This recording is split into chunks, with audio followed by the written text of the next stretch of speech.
is unrivaled.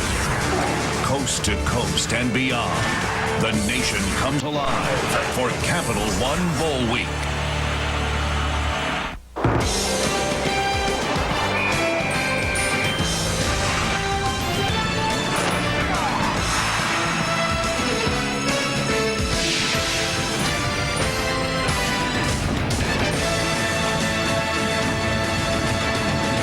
Welcome to Capital One's presentation of ESPN Bowl Week. It's the inaugural Plains Capital Fort Worth Bowl as the number 19th ranked TCU Horned Frogs take on the number 16th ranked Boise State Broncos from Amon G. Carter Stadium in Fort Worth. And a wonderful night for football.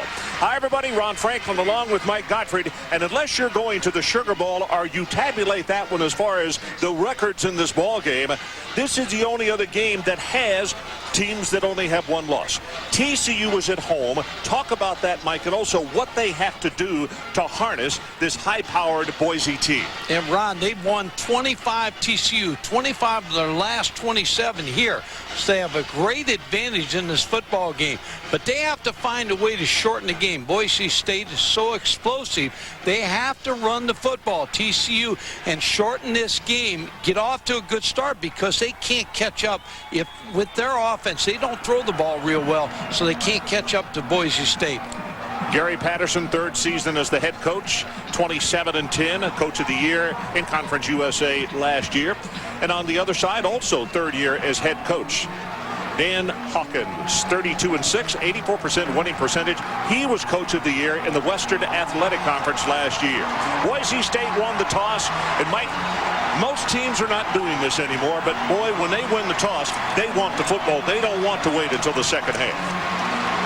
Weather 47 degrees, supposed to drop into the 30s, but the wind has subsided, which is good news. It galed to 25 and 30 all day long, and the forecast is for clear skies.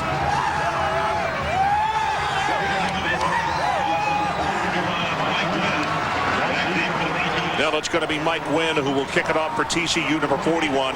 Carr and Hector back deep, so that answers the question, because on the sideline, that means that the young man you've been talking about, Tim Gilligan, obviously is not healthy enough to contribute on returns. Ron, watching him in practice, he just doesn't look healthy enough to play. It's a tough situation for a youngster who has been such a huge part of this season for Boise State and so very talented. Not saying he's not going to play and contribute, but he's not going to contribute at 100%. Here's the kick. Wynn sends this one about 3 yards deep in the end zone, and they'll return it. Chris Carr, 20, tripped up, and he'll stagger actually for another 10 to 11 yards. So that means the offensive starters, and we look at Ryan Dinwiddie, the senior out of Elk Grove, California. The numbers absolutely staggering at times. The WAC Offensive Player of the Year. And Mike, talk about the things that he does so well. There are many. Yeah, Ron, he throws a long pass very well. He's accurate. He touches the football. He's a student of the game. He knows this offense.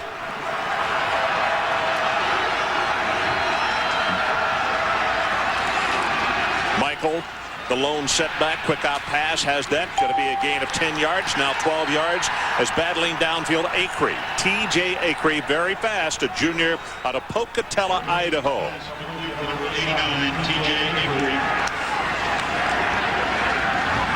Well, there's Gilligan, and I can't tell. He's still on the sideline. Yeah, I thought for a moment there he was about to come into the ball game, but obviously it is going to be a spell before he comes in. Gain of 12 yards on the first play, so it's first down for Boise. They move it to the 45. And here they come with an end around, and hit immediately behind the line of scrimmage is Beatty. He's the speed guy, and they try to get him the ball any way they can. The remainder of the offensive starters look like this. Michael is the tailback, Swenson the fullback, Schouman is the tight end, Jerry Smith and Gilligan was scheduled to start, but you could see Beatty in the ball game a moment ago. Up front, McLeod is the center, Jason Turner is the right tackle, and it's Clayton Adams who starts at left guard, replacing Tutoji, who was suspended because of academic reasons. That's Ralph in motion, number 20.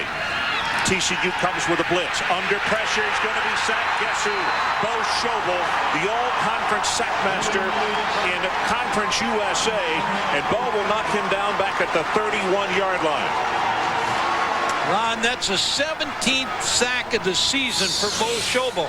And that's what TCU has to do. They got to get Dinwiddie out of rhythm early in this football game. That's going to be a loss of 12. Throughout the night on third downs, we're going to highlight the line of scrimmage in red to help you keep it in your sights throughout the play. When quarterbacks scramble out of the pocket or screen passes, and when plays develop well behind the line of scrimmage. Of course, the yellow line is there as well, but that's the line of scrimmage. And now some miscommunication on the part of the Broncos, and it looks as though they're going to be penalized 5 yards. Ron, this is the way you want to start. If they can hold them.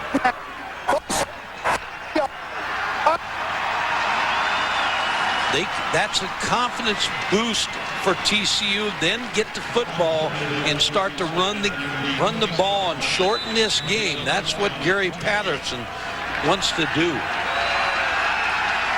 So it moves it back to the 27.5-yard line to get the first down. They've got to take it 28 yards upfield all the way to the 45 of TCU. And here's a draw play. Hit at the line of scrimmage, Michael, and he's tackled by Goolsby, the middle linebacker. And it's going to be punting time and a standing ovation across the way from the students for this job with the TCU defense on the opening sequence.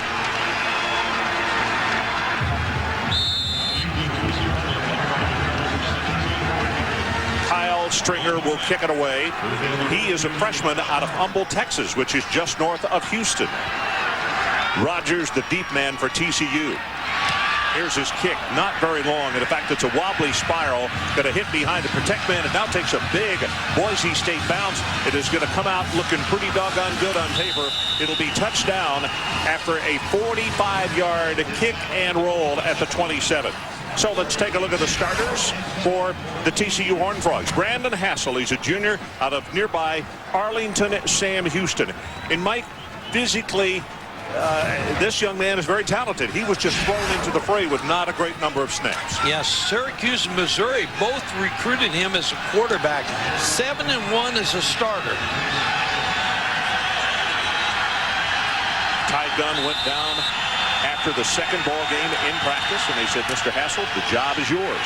They're going to throw on first down. He's going to go on top. Got a man wide open, and he's down to the 35-yard line. That's Harrell. Reggie Harrell, the junior out of Arlington, and he is a high-fly guy. Made it all the way to the semis of the NCAA track championships in a high hurdle. And Mike Schultz, the offensive coordinator, said we've got to get the ball to Reggie Harrell. He's a playmaker. He has 52 catches this season. TCU lines up in their huddle short of the line of scrimmage. They go straight ahead with a handoff, and it's Lonte Hobbs.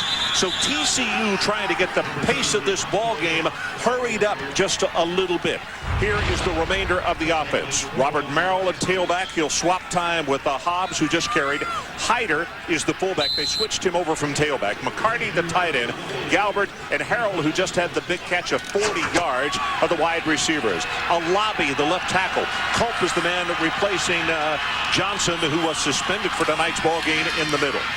Here comes the option. Fakes the pitch, going to keep it. Has the first down, and is going to take it inside the 25 down to the 22-yard line as Wes Nurse is the defender there to make the stop. Defensively, well, this is the TCU offense, and continue with that one. Now here we go with Boise State. Roberts and Williams very good on the outside. Roberts is an all-conference performer. Allen and Oldham in the middle. Linebackers, Berger, Hall, and Avalos. Avalos, an all-conference performer. And then the secondary, well, we'll check that in just a moment as TCU is back at the line of scrimmage. Here comes an option play, and Harrell's going to be hit behind the line of scrimmage. Hassel is going to be stopped for a loss at the 25, and Mike Williams, the man we were just talking about at defensive end, makes the stop. Avalos, all-conference performer in the secondary. Brown and Gabe Franklin at the corners. Chris Carr, who is very talented out of Reno at strong safety, and at free is Wes Nurse, who just made that last tackle. Second down, Boise's defense steps up, and a big play for them to stop this momentum a little bit, Mike. Yeah, Boise's defense very solid. Now they're going to jump offside here. but 5th in the nation in rushing defense, only giving up 86 yards rushing. So everybody talks about Boise's offense, but their defense really solid. Defense, 5 yards. Well, we'll try to get that remedied. Obviously, the referee having problems. Andrew Browning, who was a freshman out of Lake Oswego, Oregon, made contact with the center, Culp. So the 5 yards will be stepped off, and all that momentum that Boise had just a moment ago, now it is a 2nd and about 6.5 yards for the first. Looking to throw. Got a man in the flat, and the ball is caught at the 10-yard line. Taken away as Harrell took it away from the defender, and now is finally being pushed back. Mike, that ball was almost intercepted. Yeah, Julius Brown was right there and should have probably had this interception. Misjudged the football. TCU's coming out, Ron, showing a lot of different formations. 6 plays, 5 different formations. See Julius Brown, he just lost the ball in the lights, maybe. That is great concentration on the part of Harrell, who stayed with the football. And they go right up the middle with the run, down to the 3-yard line, number 30, Lonte Hobbs. Wes Nurse having to come up from his secondary to make the tackle. And that's 3 tackles unofficially we had for him already in the first 5 minutes of this ball game. Ron, you talk about TCU, everybody talks about their defense, but their offense has averaged 35 points the last 6 games of the year. Power eye set from the 2.5-yard line. Here they come with the sweep. And it's going to be Rogers. Touchdown, TCU. Carlos Rogers, a big play guy out of Houston. Fort Bend Hightower takes it in.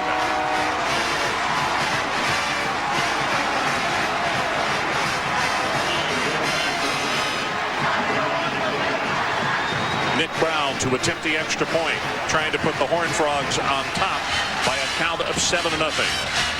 And he does. So let's take a timeout. TCU 7-0 at the 9:53 mark, and Corey Rogers takes it into the end zone for the touchdown. Corey Rogers on the sideline catching a touchdown pass just a moment ago, allowing the homestanding TCU Horned Frogs to jump out on top in this ball game. So now Mike Wynn prepares to kick it off. Carr and Heck, the 2 deep men. Dinwiddie stands on the sideline. Not many times has he stood on the sideline with them behind in the count on the scoreboard, Mike. And that's what TCU has to do. Another line drive kick, and I don't know if they're going to. Yep, they will, from 8 yards deep. Chris Carr heads to the right side. Spins off one tackler, gets by another. Boy, what a great effort. Finally tackled at the 23. Adrian Karsten, let's check with you on the sideline. The decision for Gilligan not to start this game was made just moments before they came out of the locker room. That is not a final decision that he will not play. In fact, he may be coming onto the field as we speak. The rest of the team was not told of this decision, Ron, because he means so much to this team, particularly to Ryan Dinwiddie. We saw the sack in the first series. The connection, the relationship between these 2 players is very, very strong. And if you take him out of the game for even 1 series, you can see it makes a huge difference. It's going to be spotty the rest of the game. Okay. Play action. Dinwiddie, he got a man wide open if he goes on top, and he does. And got it at the 30-yard line, and down to the 33 is Acree. T.J. Acree, the junior out of Pocatello, with his 2nd catch. And I'll tell you, if Dinwiddie had thrown the ball on time, the defensive back doesn't catch him. Yeah, Motkins was a safety and got beat on that play. Dinwiddie with a nice play fake in the run, holding the secondary. And then throws the ball down the field to Acree. It's a pretty good throw. See how he has to wait, though, Mike, and that's good for 49 yards. So it'll be first down just inside at the TCU 30-yard line. This time from the shotgun. Here's a blitz, and that ball is thrown short. And the reason, because the Horned Frogs, again, send people and make him rush on his throw. Defensively, this is the way the Horned Frogs are lining up. Schobel and Pollard, 2 outstanding defensive ends. Ray and Pugh, the defensive tackles. The linebackers, they play 2, Patterson and Goolsby, 2 hard-nosed kids. In the secondary, 5 defensive backs. Walker and Sanders are the cornerbacks. Motkins is the free safety. Michael, the tailback, goes slot to the left side out about 8 yards, and they give the ball to Heck. And Donnie Heck going to be hit at the line of scrimmage, trying to cross up TCU, thinking that they might throw. And now it's going to be a 3rd down and long situation for Boise. But the thing about their offense, nothing is really long for these kids, because like the 49-yard pass play they had just a moment ago. They remind me of the old BYU teams, LaVell Edwards. All the receivers look like they're cookie cutters, the same kind of guys. They all catch the football. Swinson and Michael, the 2 setbacks. Beatty is the man split well to the bottom of the screen. Pressure. Runs away from harm's way. Looking. Now drills the ball. And he's got it. And touchdown, Boise State. And it's Acree. 27 yards. So Acree with a 49-yarder and then a 27-yarder, and that's what I meant. It's never 3rd and long for the Broncos. That tells you a little bit about Ryan Dinwiddie, because he moved and slid to the left side and waited for Acree to come open and threw a strike for the touchdown. Tyler Jones to attempt the extra point, trying to tie it up at the 8:33 mark. He's got it. So let's take a timeout. As we go to break, you see the pressure, but Dinwiddie got away from it. Moves once again to his left. Acree is right there, and he catches it for the touchdown extra point by Jones. We're tied.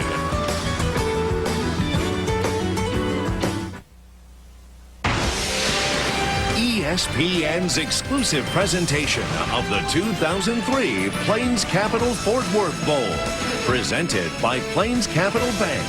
Financial services without the obstacles. Plains Capital, no fences. And in part by Commit, Nicoderm CQ, and Nicorette. When you're ready, we can help. Downtown Fort Worth, very beautiful with all its Christmas lights. Obviously one of the oldest cities in the West. A lot of cattle drives came through this part of the country, and particularly here to the railhead in Fort Worth. Speaking of cattle drives, his drive only took 4 plays and under 2 minutes. Dinwiddie throwing the touchdown pass. This ball, if he lets it go, it's going to, nope, didn't go out of bounds. Going to be picked up by Conley. And Conley will turn it right upfield and not get back to the 20-yard line. Horn on the tackle. TJ Acree, the wide receiver. Receivers have scramble rules. When they see the quarterback moving, slide to the left, and they run to the quarterback and get your hand up. And that's what TJ Acree did on this play. He got himself open because he stayed with the quarterback, Ryan Dinwiddie. Boy, Mike, if he had slowed down at all, those defensive backs would have been right there on him. Continued to run, and as a result, they get a touchdown, and we're tied. Running play right up the middle this time, and that is Robert Merrill. 1,000 yards, over 1,000 yards this season. Very talented freshman. Lonte Hobbs had his coming out party here last year in the game we did against Southern Mississippi. And he had some nicks early, and Merrill stepped in, and so they've got 2 outstanding young running backs with a freshman and a sophomore. And they really do. They average 201 yards rushing a game. They don't seem to be bothered by the fact of who's in the ball game and who gets to carry win. From the 22, play action. Going to hold on to the football and be tackled, I believe, with enough for the first down at the 28. Paul Allen comes over to make the hit. He's a senior out of Boise. The first series for Gary Patterson, Mike Schultz, the offensive coordinator, TCU rushed up to the line of scrimmage, and they caught Boise, and I think Boise settled into a basic defense, and TCU took advantage of that. Now they're slowing their huddle up a little bit.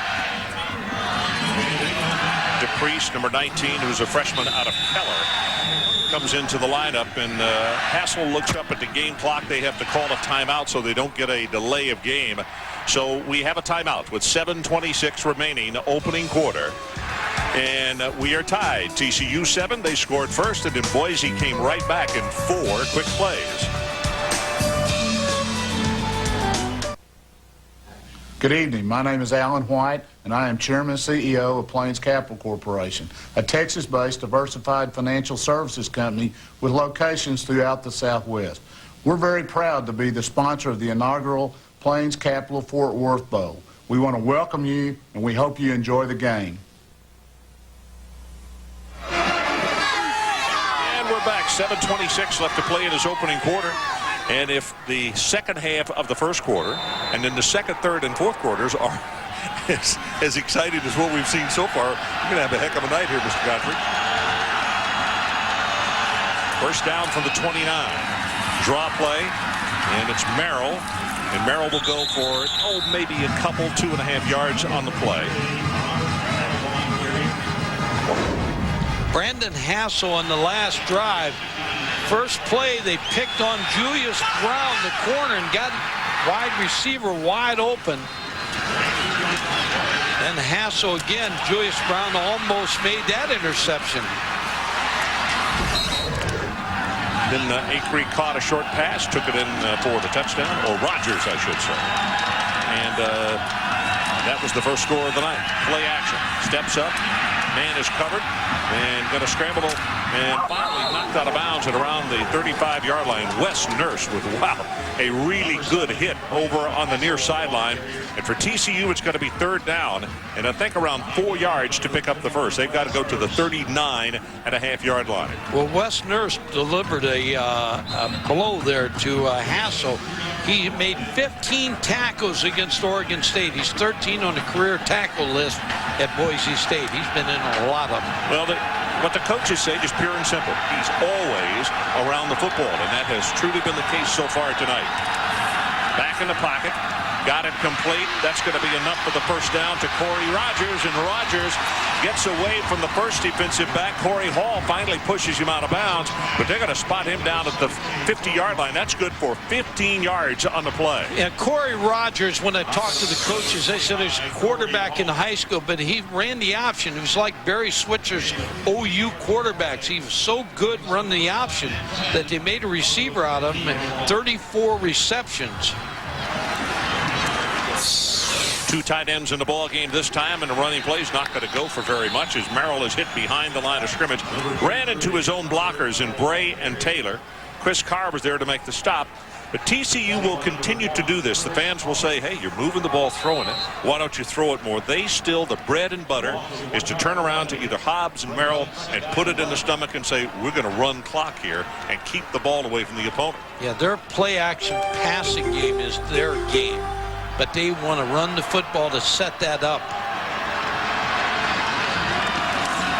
Second down and 11. Here comes the option play. Hassel's going to turn the corner, and he'll take it inside the 45 to the 44-yard line before Andy Avalos makes the tackle. Ron Franklin, Mike Gottfried, and Adrian Karsten coming to you from Amon G. Carter Stadium in Fort Worth, Texas. It's the inaugural Plains Capital Fort Worth Bowl. At 7 apiece, and the situation for the Horned Frogs, the ball rests at the 43.5, and they got to take it squarely to the Boise State Broncos 40-yard line.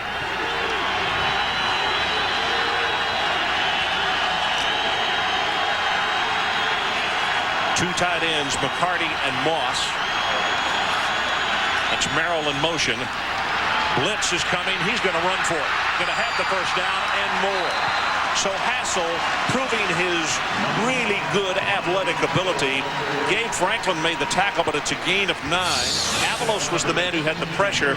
But Mike, he surprises you a little bit in the fact you don't think of them when they talk about run, that he is a part of that running equation. But he's proven he's made some big plays already tonight. He's like a running back. Yeah, at the quarterback position, they will go to an empty set.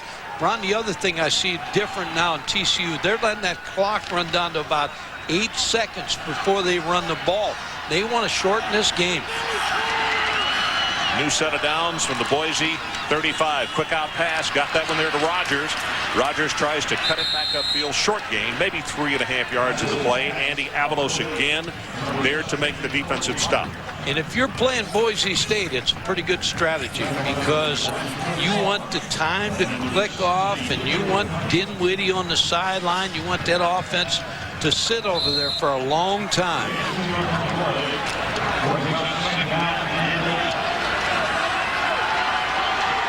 play of the drive for TCU. Not much there for Robert Merrill. Merrill has not gotten on track tonight as Andy Avalos is there to make the stop. It's going to be for a loss of about 3. I think Avalos now has 4 tackles here in this first quarter. And this is the longest situation that TCU has had, a 3rd and 10. They do a good job of making Brandon Hassel pitch the ball on that play before they allowed him to get loose running the option. Thursday afternoon at practice, TCU worked on just a bundle of trick plays. I wonder if they're going to pull one out here. That's DePriest in motion, but they come with an option play. Waits for the pitch, going to turn it up. 25, close to the first down, and with that dive, I think he got it. Well, it's a great effort by Brandon Hassel to pick up that first down. Avalos and Hall combining on the stop. See what they do, Ron, is they make you defend the width of the football field. Because the option play, now they're going to open up the tailbacks inside a little bit because they've stretched the defense of Boise State. Now they'll send Merrill and Hobbs inside on the running game. Lonte Hobbs checks into the lineup. Kenny Hyder is the fullback, number 11. And they give it to Hobbs right up the middle. Again, short game on first down. It'll be 2nd down and about 8. Andy Avalos.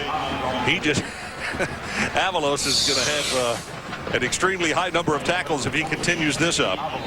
Here's Avalos making the play, and when I talked to the coaches at Boise State, they said he has a chip on his shoulder because every Division I team told him he's too short, not heavy enough, not fast enough. He plays with a chip on his shoulder. Wants to prove him wrong. 5'10", 3-year starter. Nice defensive play as he tries to run forward, and it was Travis Berger, number 13, the senior out of Coos Bay, Oregon. He was a free safety. But they have moved him to strong side linebacker, and he had the quickness that time to trip him up and stop his forward progress. Now again, TCU with a 3rd down and almost 10 for the first down. Here's the problem for Boise State. When they blitz, they don't account for the Hassel, the quarterback, and that's why he's been able to run free on key 3rd down situations. Well, they crowd the line of scrimmage. Here comes a blitz. Hassel got his pass going. He's got him wide open. Rogers, 10, 5, touchdown, Horned Frogs. 22 yards.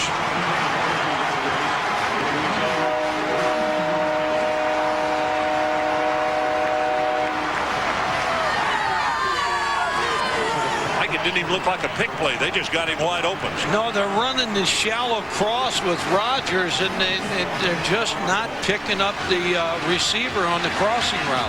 Nick Brown, the left footer, knocks it up and through. And at the 1:44 mark of the opening quarter, TCU, as we head to break, goes on top, 14-7. And let's take one more look at the play. Rogers. You see, he just gets away from the defensive back, Julius Brown, and legs it in for 6.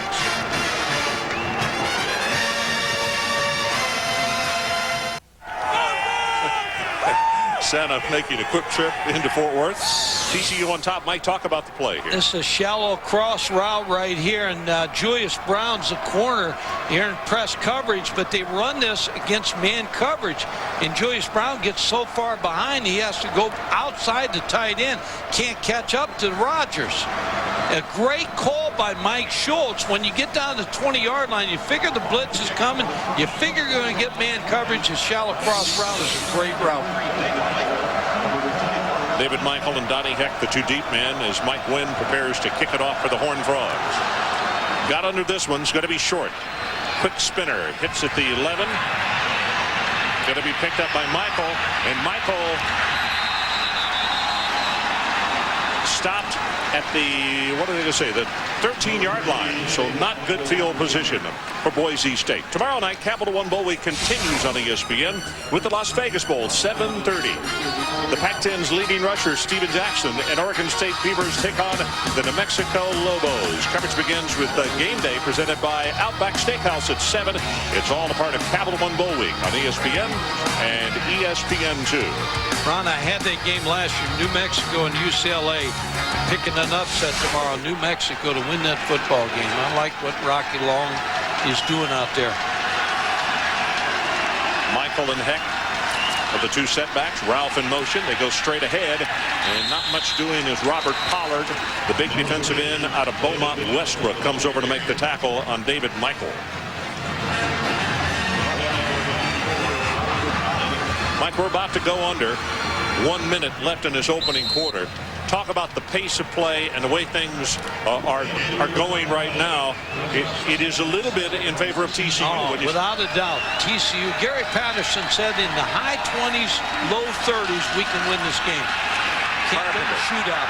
Jeff Carpenter, the ball carrier. He's been a young man who's come in and has made things happen for them, but he's stopped by Newby. And by the way, Tim Gilligan, we were just told in our headset that he came in on that play.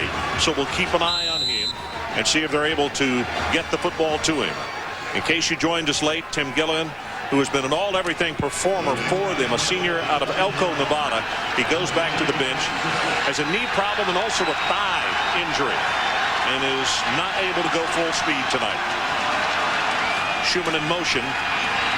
Dinwiddie over the middle, had him wide open, and the man I was just talking about, Schouman, the tight end, he overthrew him. You're not going to see Dinwiddie come up with that kind of result very many times. They're going to have to punt the ball back. But the good pressure by TCU's defense. They put pressure with brought a blitz, a linebacker, but the ball just way overthrown by Dinwiddie. Yeah, Martin Patterson out of DeSoto, Texas, just south of Dallas, was the man applying the pressure. Stringer gets the kick away. A hanging spiral caught at the 42-yard line. Rodgers and into the road at the 45. Nice job of special teams by the Broncos. 42 yards on the punt. Well, the NBA on ABC premieres with a fantastic Christmas doubleheader at 5:30. It will be the Dallas Mavericks moving into Sacramento to battle the Kings, and then Shaq, Kobe, and the Lakers take on Yao Ming and the Rockets. Coverage begins 5:30 Christmas Day on ABC, home of the NBA Finals. Dinwiddie on the phone upstairs talking to the offensive coaches up here. Hobbs into the lineup, but he wants to throw it. He's got a man right there that caught by Harrell and pushed out of bounds at around the 40-yard line. Gain of 15 yards. And for people at home, and particularly folks back in Boise who have seen this defense play all season long, what is TCU doing, Mike, to get Harrell was wide open? Well, TCU gives you the run and they give you the play-action pass. They're running the ball successfully. They're running the option. They're stretching the defense, and they're throwing the play-action well. So quick pass, got that one complete. Now the ball is dropped. They will say incomplete, as Q Harmon is what they call him. Quinn Lee, a freshman out of Jacksonville, Texas. And Hassel's the quarterback's in a rhythm right now. Brandon Hassel, Syracuse, Missouri, offered him. He's got a small break in his foot. He limps in practice, but Mike Schultz, the offensive coordinator, said this guy's a gamer. You know what you got to watch also, Mike, is when he comes to the sideline. Ty Gunn, who was the starter both last year and this year before injury took him out, as the running play with Lonte Hobbs goes for very close to the first down. As soon as Hassel comes off the field, there is a great friendship and camaraderie, and he comes straight over to Gunn, and they talk over a lot of things. And that is the end of the opening quarter. TCU leads it 14-7. Let's take a break. We'll be right back.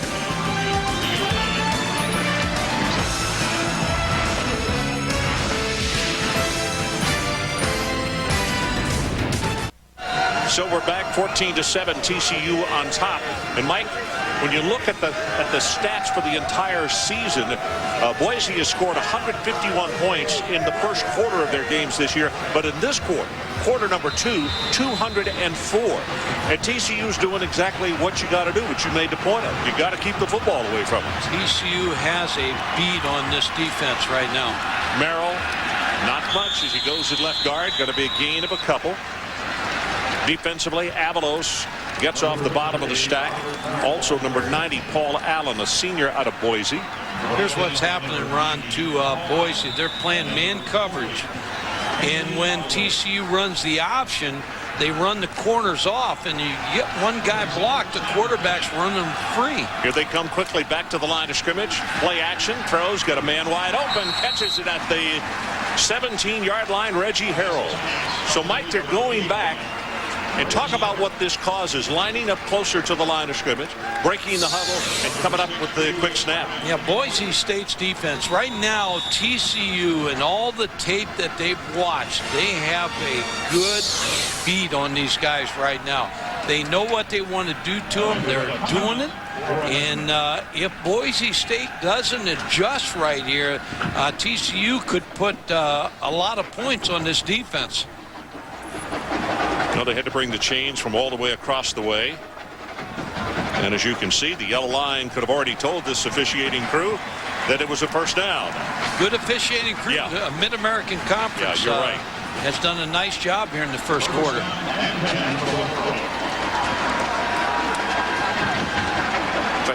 I don't mean to jinx it, but I think we've only had one flag, haven't we?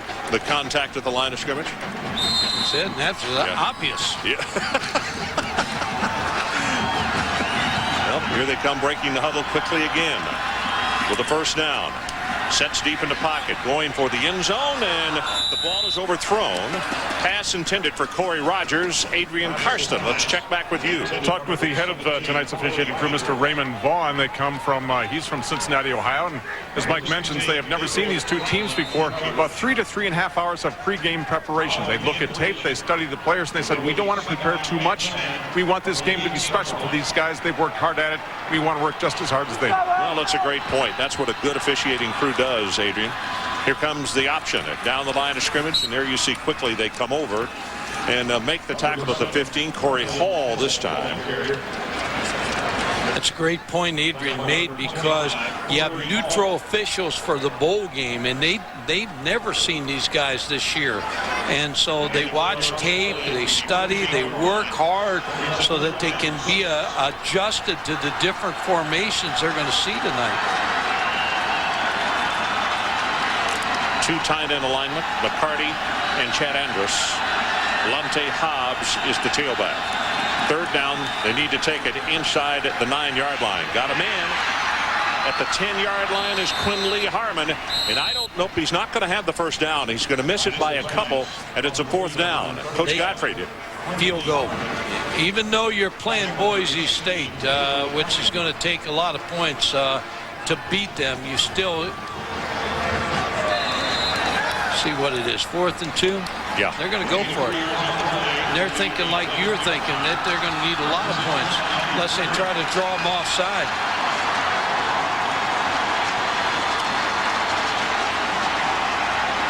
Fourth down, two tight end alignment, power eye set. That's Rogers in motion. Got a man wide open, and he bounced it to Rogers. I mean, he had him there, but because of the pressure coming from Chris Carr, put an asterisk by Chris Carr and on that play, because otherwise they got a first and goal. Yeah, you pass up points against this Boise State football team, and it may come back to haunt you down the way. Good job by Boise State's defense. Could be a turning point. So let's take a break. 14-7, Horned Frogs. Welcome back to Fort Worth. So, Mike, we will mark the 13-10 spot in the second quarter and see if that does, in fact, come back to haunt the TCU Horned Frogs. Big missed opportunity by TCU. Donnie Heck is the tailback this time. Flags are down, pass over the middle, and almost intercepted by Modkins. Dinwiddie's pass intended for Derek Schouman. And there's a flag on the floor. Offside, TCU. When you look at the numbers of Ryan Dinwiddie, the one that sticks out most to me is 28 touchdown passes, only 5 interceptions. Yeah. Doesn't make many mistakes. In fact, 2 of those came in the Nevada game, and they led that one 42-0 at halftime. So, you know, his numbers, like I said, are staggering. Mistake by TCU. They had him in the hole. Now it's going to be a first down and 5. Lee Marks in the ball game, number 17. And they'll pitch the ball back to him. He's a speed guy.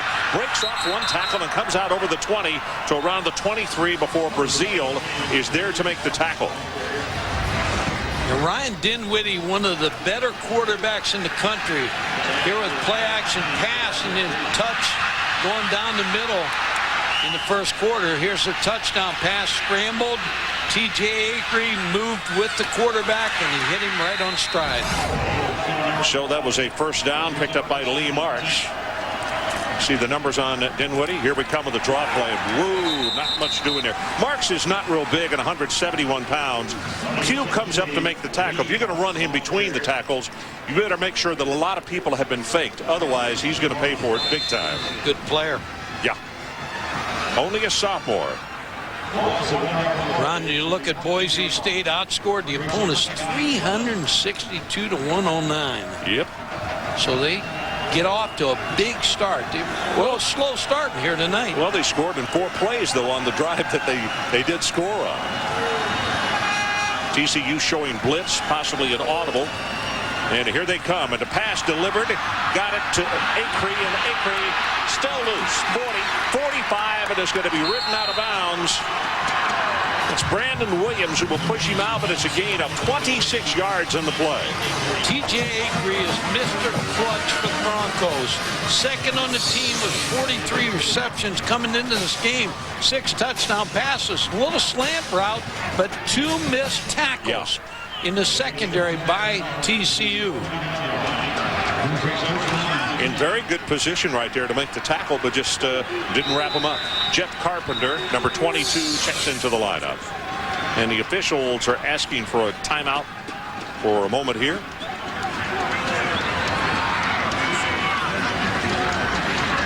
I think what happened last play is TCU showed the blitz a little too soon. Yeah. And all of a sudden Dinwiddie hit Acree on the side adjustment, and all of a sudden he's running free. Where Goolsby vacated, that's where they hit him on the quick slant.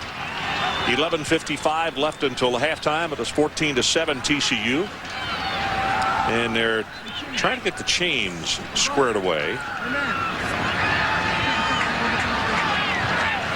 Well, a big missed opportunity by TCU, and Boise State now trying to take advantage of that miscue.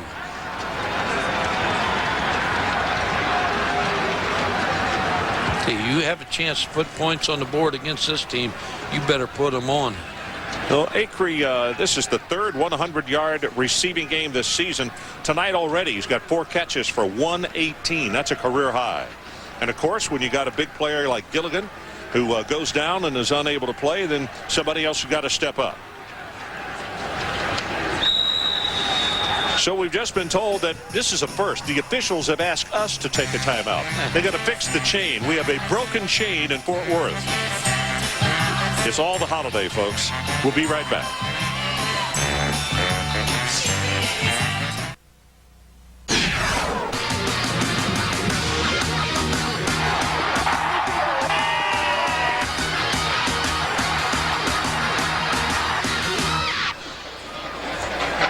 So the Plains Capital Fort Worth Bowl, 14-7. The Horned Frogs on top at Boise, moving the ball. And the stoppage in play, our chain has broken. Adrian Karsten, you're right there. Explain what happened. Well, Ron, here's a jury rig. It's a 57-cent piece worth of hardware that really has become the weakest link. Coach Hawkins has asked me if I'm the chain crew. We'll do anything to cover the game, Coach. I promise you that. The measurements should be about the same. They're ready to go now, Ron. I'm told they went in to get a separate piece. Now, Coach Hawkins is questioning the width of the yard line itself. So if there's a close call, we ought to get this measured, guys. What he's saying. I'm telling you. Look it. Where you saying that goes right there? You ought to get it measured. I'm telling you, boys. Well, Ron, there you have it. Well, the thing is, well, they're both playing with the same length chain. Now, the TCU should not be allowed to use another chain when they come back on offense. I mean, don't you agree? And then we bring in a new chain. Yeah, you would hope they'd have another chain group. No, we don't need to change the group, just another chain. Yeah. And surely there's one somewhere under the stadium. Donnie Heck is the tailback. And he'll get the handoff right up the middle. And Heck is going to fight his way for about 5.5 yards on the play. Defensively, see, it's going to be Chris Peoples, a junior out of Fort Worth, Dunbar, who comes over to make the tackle.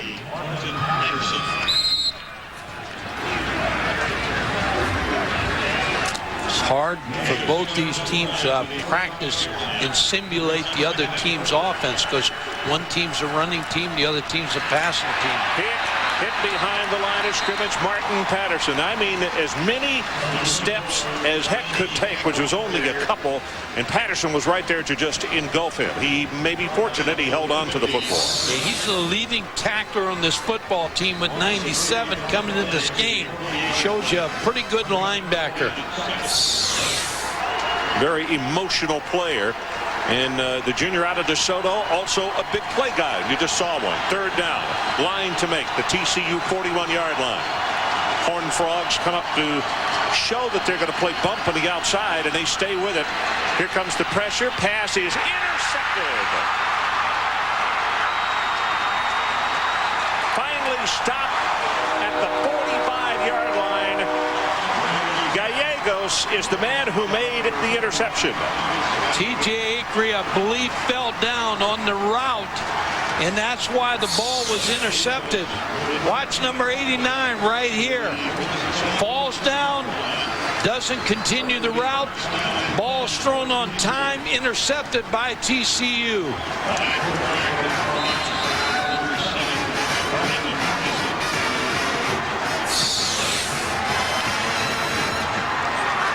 .24 yards on the return.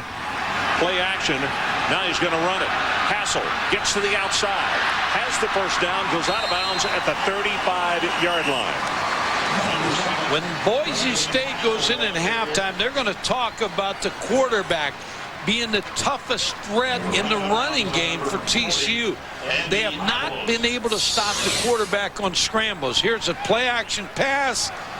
Looking for the home run. All of a sudden he sees a hole, and he shows you, Hassel, that he has got good speed. Visited with him on the practice field after practice on Sunday. He's got a lot of folks here and friends because of living in nearby Arlington. Here comes the option. Pitches the ball back. They went for the block, missed the block, but then Lonte Hobbs on such an angle trying to turn the corner, lost his footing, and goes down around the 26.5-yard line. Changing up the responsibility. They're taking Hassel on this play. Watch a quarterback get hit right here. They're going to take him away. Pitches the ball back. And then you're right, Ron. They did a good job of blocking downfield. To the 26. Lonte Hobbs, youngster out of Clarksville, Texas. Last year, we had the Southern Miss game on a Wednesday night, and he really had a coming-out party and is doing very well here tonight. That's a first down run.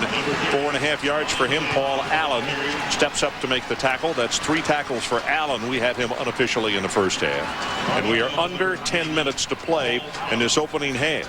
And TCU's running the football against the Boise State defense. It's only given up 86 yards a game, and they've got 105 already here in the first half.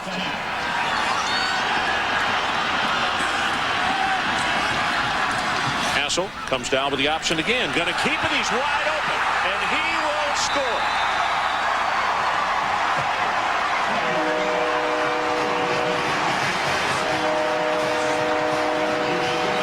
Chris Carr just got completely turned around on the play. Yeah, you can't. They're having trouble with the option. They're having trouble with who's got the quarterback on the option. They get outnumbered and put themselves in a bad position. Nick Brown with the extra point attempt, and he's got it. And at the 9:36 mark, the heavy underdogs, the TCU Horned Frogs, have gone on top by a margin of 21-7. As you take a look at young Brandon Hassel, taking it in 22 yards for the touchdown. Let's take a break.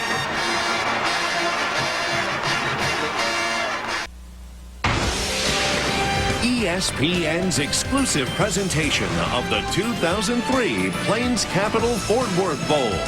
Brought to you by Sonic.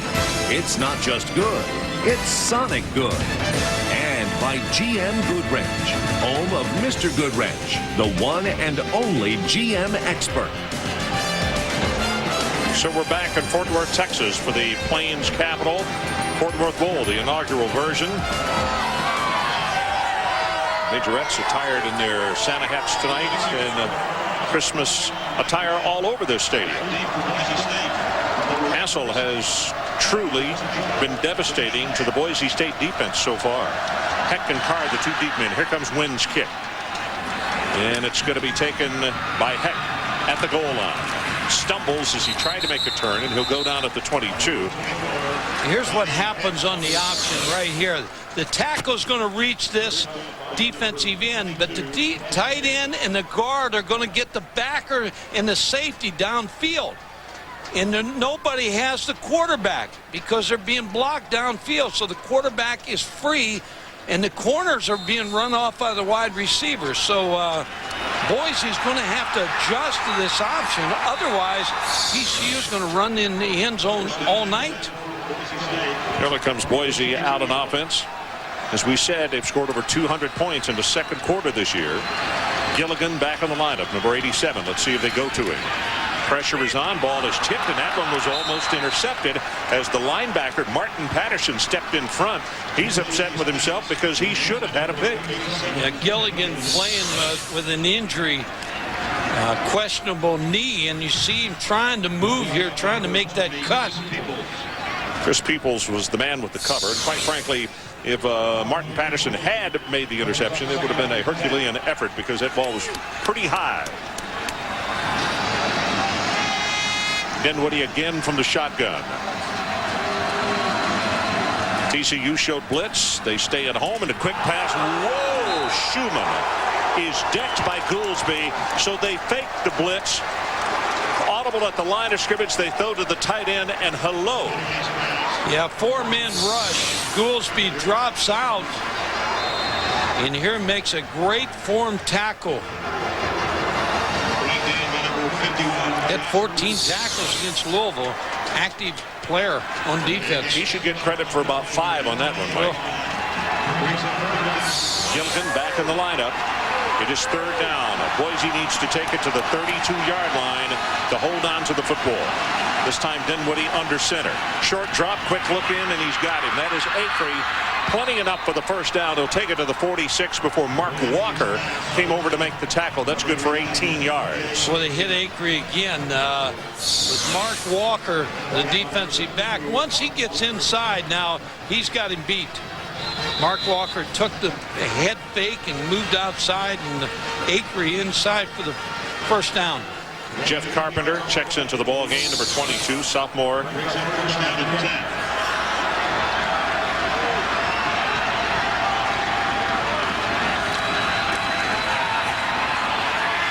Gonna go. That's who he's got. It's Carpenter, the running back, at the 10-5 touchdown at Boise State. Great job of blocking. And just after I said he came in, Mike, I watched him go through the line of scrimmage, and obviously not a soul picked him up. Now he got him on the linebacker. He's going to come out wide open down to 2 deep coverage, and he split it.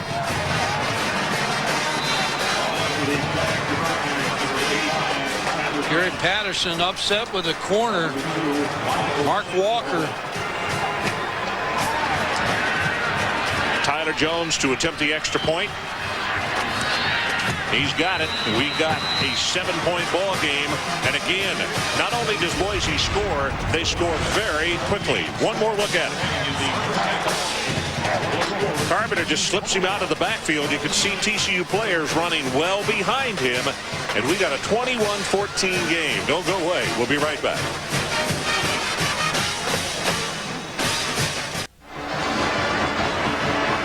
TCU in 2 deep coverage, which means 2 safeties deep, but Carpenter's going to come out of the backfield against linebacker and hit right in the seam for the touchdown pass.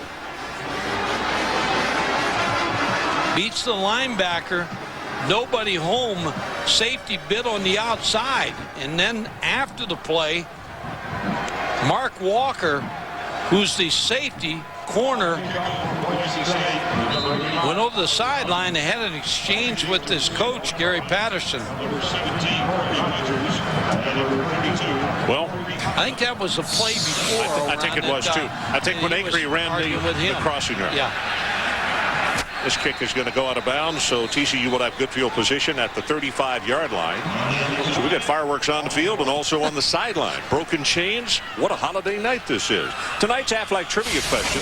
Ryan Dinwiddie will finish tonight as the most efficient passer in NCAA history. Who previously held the record? That answer coming up later on. Well, quarterbacks have been off to a big start. Yeah, I know. Phillip Rivers last night had a great game in the Tangerine Bowl, GMAC Bowl. Yeah. Ben Roethlisberger had a big night. Mike, I wonder if there's a chain carriers union. I mean, to work on that, do you have to? I mean, Adrian could get in trouble. He touched that chain a while ago. From the 35. Hassel, nothing there, runs right into the defender, Mike Williams. Adrian Karsten, let's check back with you. Just as long as I'm not the missing link of that chain hanging on. I You still could be. You may not see the Plain Capital Fort Worth Bowl logos on top of these sticks. They come from a high school field, actually, that just got left here a couple of weeks ago, so they're using them now, and it's no longer 1st and 10.01. Well, I guess the point is, you know, it does need to be exactly right, but as long as they're both using it, that's the most important thing. Merrill, the tailback, better job of the option right here. A lot of talking going on the sideline. Avalos, the first man, along with Wes Nurse. Here's the adjustment now for Boise State. Zone coverage. They got hurt enough by the option that they've got to go to zone coverage. They covered the route on first down. Now they get the safeties involved, and the corners aren't turning their back on the option, running with the man coverage. So you're going to see them in a lot of more zone coverage right now. Ron Collins, the defensive coordinator, nice move. Third down line to make the 45. And Hassel still looking. He's going to run. Gets a good pickup block. Cuts the corner. Didn't get the first down. Very close. Julius Brown was over there to force him out. Trying with all his might to pick up the first down, but I believe where the official has spotted it, about a yard and a half shy. That was a good series for Ron Collins and the Boise State defense. Now they'll sit on that zone a little bit more. They'll make TCU work a little harder now on offense because now they have the answer for TCU. Brazil comes in to punt. First punt by TCU tonight. It's a good pass and a wobbly spiral. Chris Carr gets by one tackler at the 15. Now at the sideline, he's got a lot of running room, and a flag has gone down at the 35. Carr still running across midfield and down to the 40. But I believe this one's going to come back. That's going to erase a 47-yard return. They had the wall set up. Just one bad block. One bad hold. So Chris Carr, who does an outstanding job as the rover, and in fact in the Nevada game he had 3 interceptions. They all came in one half. They came in the first half of the ball game, and he also had a long return which set up a touchdown. But that one right there, going to have to erase it, and his efforts will go for naught. Penalty being stepped off, and Boise's going to take it over pretty deep in their own territory around the 25-yard line. Is the penalty against Boise State. Following the penalty, the ball will be spotted at the Boise State 25-yard line.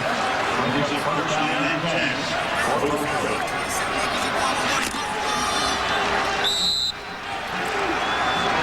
Number 7, Ryan Dinwiddie at quarterback. David Michael, the tailback, from the 25-yard line. Faked it to him, and now gets the pass out right over the middle. Ball is tipped, and he almost put it in the arms of the defender. Andy Weldon couldn't hold on, and as it bounced forward, the TCU defender was there to take it away from him and was unable to do so. That's Motkins. Andy Weldon would like to have another shot at this ball. It's almost like it just got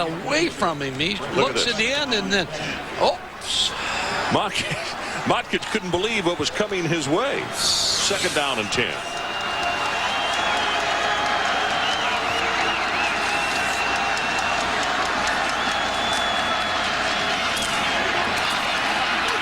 Has 5, has 10. David Michael off and running at the 40-yard line, has a blocker in front. Michael at the 10, at the 5, dives for the touchdown. 75 yards.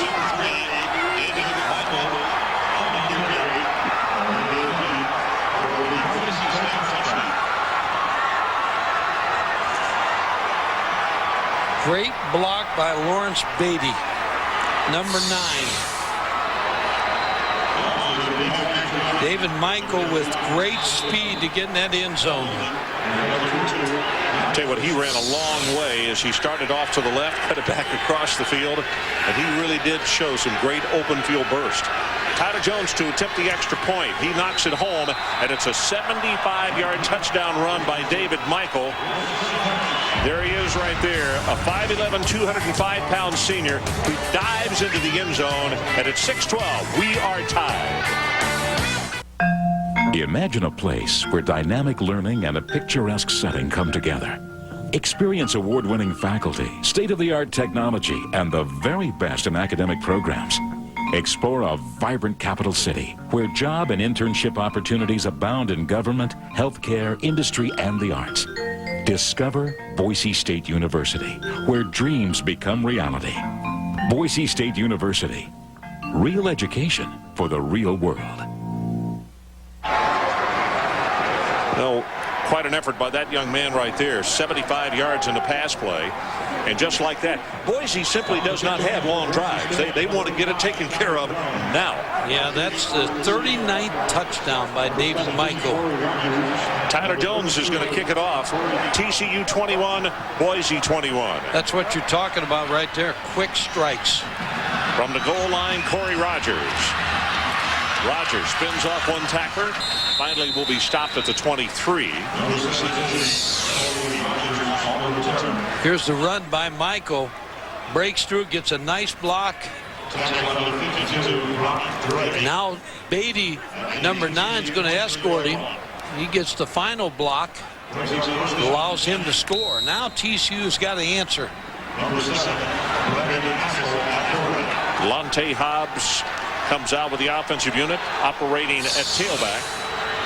That's Hyder in motion, the fullback. And here comes an option. And Hassel this time gets hit pretty good after a gain of about 6 by Andy Avalos. See, when you play zone coverage now, you face the ball, and so they're facing the ball, making the tackle on the option. Even though he picked up 5-6 yards, I mean, he's not running for the end zone untouched. So Boise State with a nice adjustment, like I said before.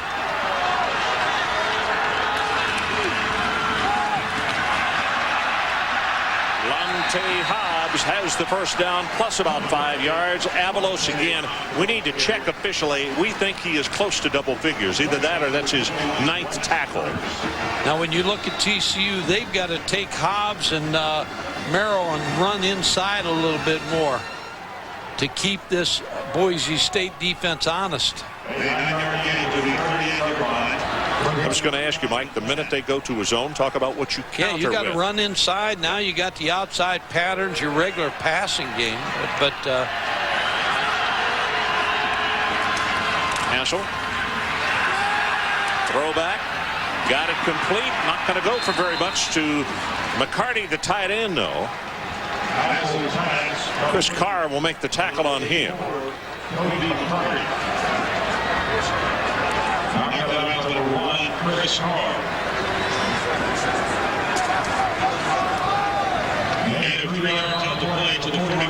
So the gain is about 4 as they take it out to the 41. Under 5 minutes to play until halftime. Hobbs again at tailback, and they give it to him. Runs into his own blocker, then a defender, and is stopped at the 43 by Guerrero. Key play of the game so far, Ron, was this when the TCU gave up on the field goal attempt and tried to get the first down, and Carr made the big play for Boise State. Yep, on Hassel, the quarterback. You see, the red line is our line of scrimmage. Of course, the yellow line is the first down mark. That's where they got to go, which is actually the 47.5-yard line. Robert Merrill checks in at tailback. Go empty in the backfield. Got the pass complete at the 50-yard line to Andrus. Chad Andrus, who is a sophomore out of Keller, who carries a 3.5 grade point average here at Texas Christian, tackled immediately by Corey Hall. Just sat down in the option pass play and sat down at the sticks and made the good catch as he bends away from the linebacker inside. Good drive by TCU right here, taking what they're giving them. Here comes the reverse. DePriest. And DePriest, you can see as he crossed the yellow line, is going to have 10 and then add 4 more for a gain of 14. Gabe Franklin making the tackle. Good call by Mike Schultz, the offensive coordinator, with the reverse. You can see how quick DePriest is. He's a freshman. There were a lot of people grabbing at air on that play, just as they were on that 75-yard run just a moment ago by Boise. Either they go with an end around to Rogers, and Rogers turns it up, and he's going to have close to 10 yards on the play. And Gabe Franklin again. Gabe had 8 interceptions last year for Boise, and he is their best cover guy. But right now he's having to make tackles instead of cover people. Sideline to sideline, and now the speed of TCU against Boise State with the reverse and then the wing back around play. Well, this is tough on Boise State's defense. Yeah. This is very, very close. And remember what Adrian said, they're not going to have the first down because that yellow line just simply is not wrong. And as they stretch it out, there it is right there. And you see that yellow line? The chain is right on the edge of it. Yep, it's always perfect. Electronically, I sit and I watch them construct that thing. I don't understand how they do it, but I'm telling you, it is right on. They should just look up here and you could tell them whether they made the first down or not. That's too simple, Michael. 3 minutes and 29 seconds left until halftime. TCU 21, Boise State 21. We got a good one brewing here in Fort Worth. Just exactly what we thought would transpire with 12-1 Broncos against 11-1 Horned Frogs. Robert Merrill back in the lineup at tailback.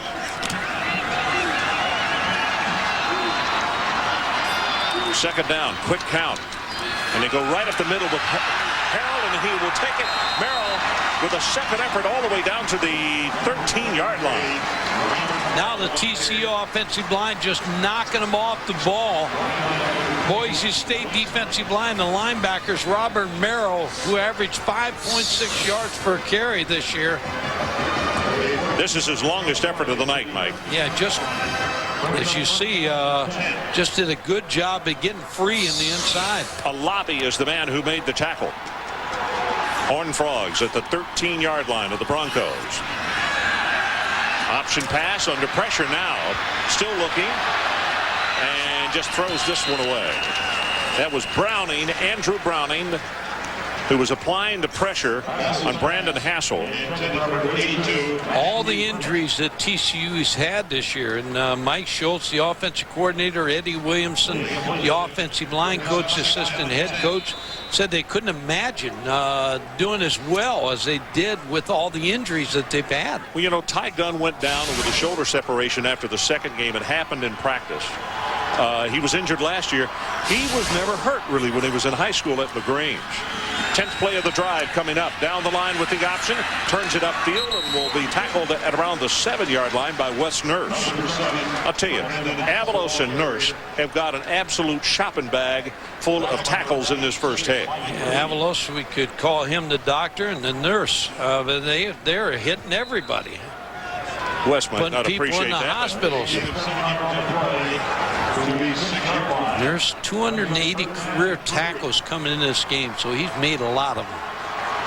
Third down, and they need to take this down to the Boise State 3-yard line. Career high rushing tonight for Hassel. Straight ahead, bangs into his right tackle. He's not going to have the first down. He's a yard and a half away as Chris Carr will make the tackle. Well, another decision for Gary Patterson. I think he made a mistake on the first one, not taking the field goal, but they had the pass play. Carr made a good play. I think they'll go for it again here. Well, nobody has moved on the near sideline. TCU's got 2 timeouts left. Clock is running at 1 minute and 30 seconds left until halftime. Ron, usually when you look at the third down play, and the third down play is a run inside, you almost had made that decision. You're going to go for it on the third down play when you run that kind of play. Well, that time the Horned Frogs wanted to make sure they took as much time off the clock as they could before they made the decision. And they ran the 25-second clock down to 1. Game clock is at 1:19. And Chris Fowler, let's check back with you in the studio. Ron, thanks. Trev and Mark joined me at halftime. We got some off-the-field news. LSU loses a couple players for the BCS championship game. The Buckeyes lose a defensive coordinator. The Bearcats gain a head coach. In case you guys didn't know, there's actually more bowl games. We'll preview another one of those, the Hawaii Bowl, Mark. And I'll tell you about some halftime adjustments both coaches should make. There's a lot more to bowl games to go. A few more? That's all coming up at halftime, guys. Back to you. Okay, thanks, guys. Just a minute and 19 seconds left in this one. TCU, what, a 10.5 point underdog in this ball game, and they actually led 21-7 at a time. But Boise showed very quickly on both touchdowns that they scored to tie the ball game that it just, boy, you're not safe at any position on the field. You think you got them backed up, and pow, here they come again. No, it's been both offenses have kind of controlled this football game, and when you look at this play, I think if I'm the defensive coordinator for Boise State, I worry about the option right here. And that man right there, Brandon Hassel. Well, they come back from the sideline. Merrill is going to be the tailback. Hassel took the snaps in spring because of the injury to Gunn. And then Gunn became the starter when the fall practice started, and then injured after the second game. So Hassel has had to step up, and he's shown a lot of poise. And there they go, back into the short side of the field with the option. Flag comes down, and we may have holding against TCU. In fact, I think we do on Herbert Taylor. They had the option. They had the first down. And that's what's most difficult when you're down there in short yardage defense is the option play.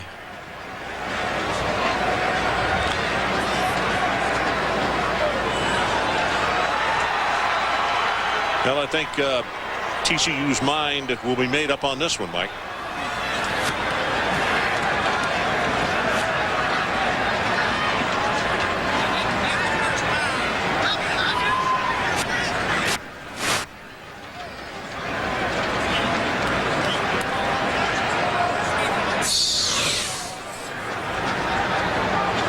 He may have called it on the right tackle. Yeah, Herbert Taylor. Yeah, that's what I said just a moment ago. Yeah. And as you can see, it was a good call because it's a takedown right there. And they're seeing if they made the first down or not. Yeah, they appeared as though that they picked up the first down. Yep, see the nose of that ball just beyond the yellow line.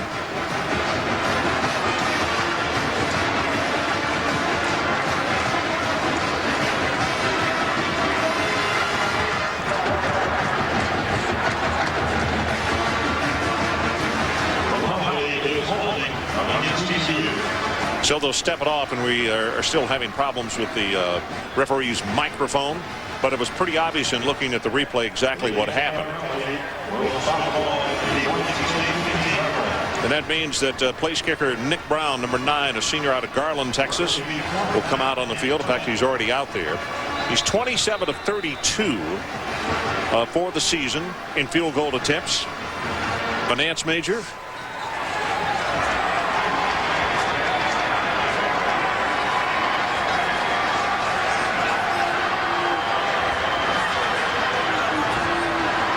Dalton is the holder.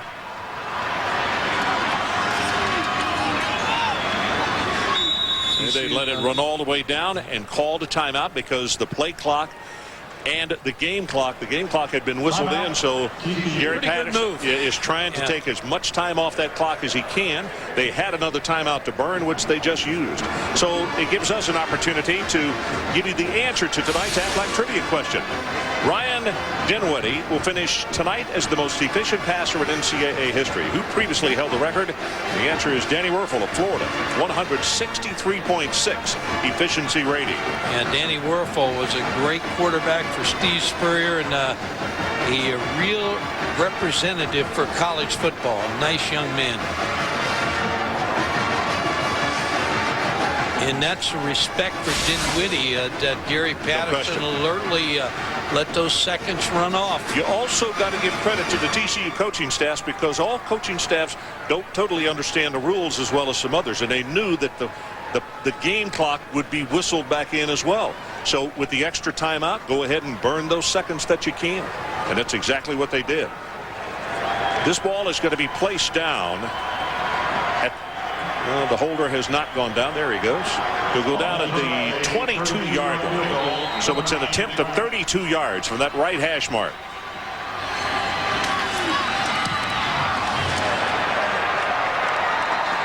He got it. 28 of 33 on the season. And now Boise State has got 43 seconds to work with, trailing in the ball game by a score 24-21. Yeah, first half in a nutshell, Ron. Both offenses, TCU did what they wanted to do. They ran the option. They ran Merrill and Hobbs inside, hit the crossing routes.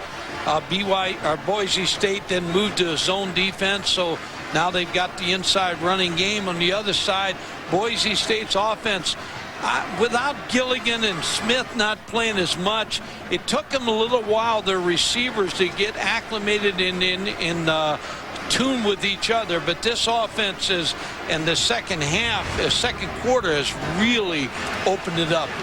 Here's Dinwiddie with good touch down the middle of the field, and he's had some open receivers against this TCU defense, and well-coached offensive football team. T.J. Acree with a good catch there. Every time T.J. catches another pass, it adds more to a career high for him.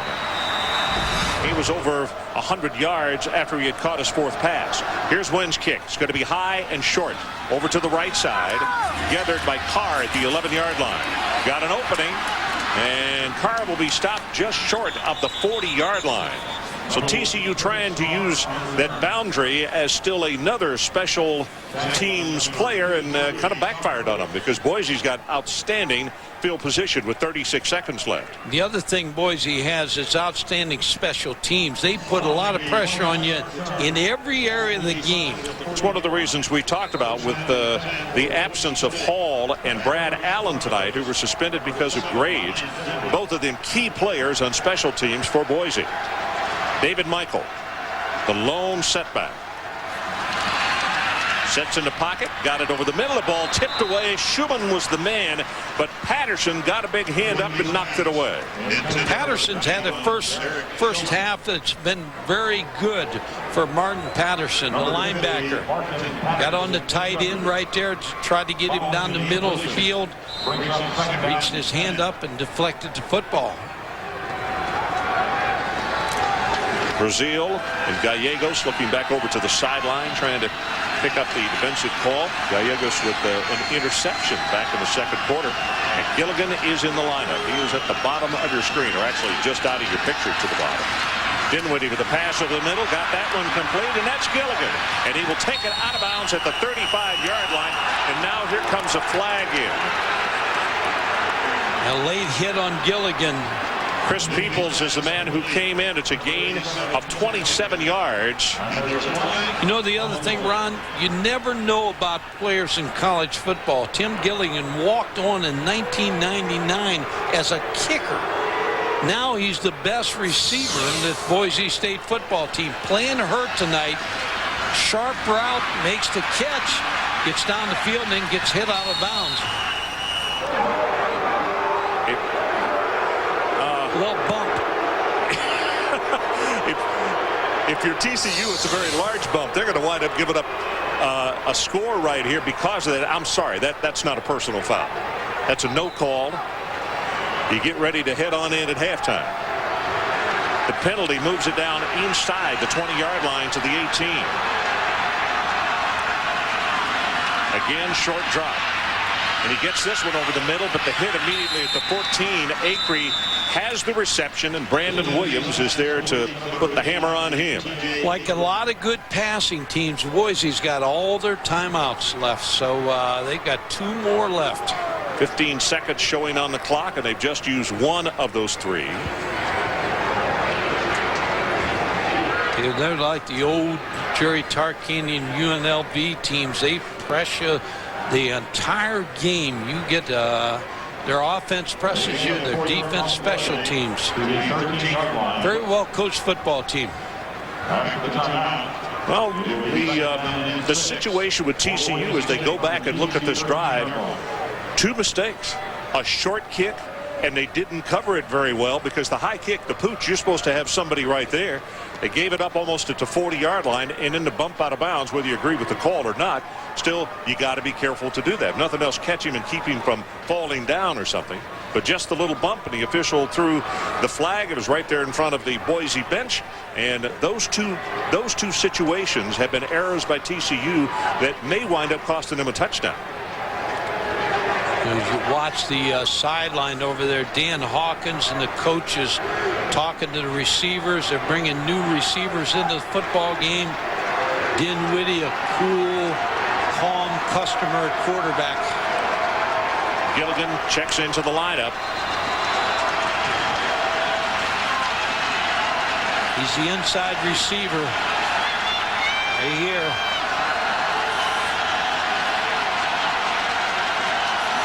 Dinwiddie from the 13-yard line retreats to throw, has it at the 10, and the tackle is made. The ball comes loose, but they say no play was dead. Walker over there to make the tackle along with Patterson, and Jerry Smith, who we have not talked much about tonight because he too is playing with an injury, a bum knee.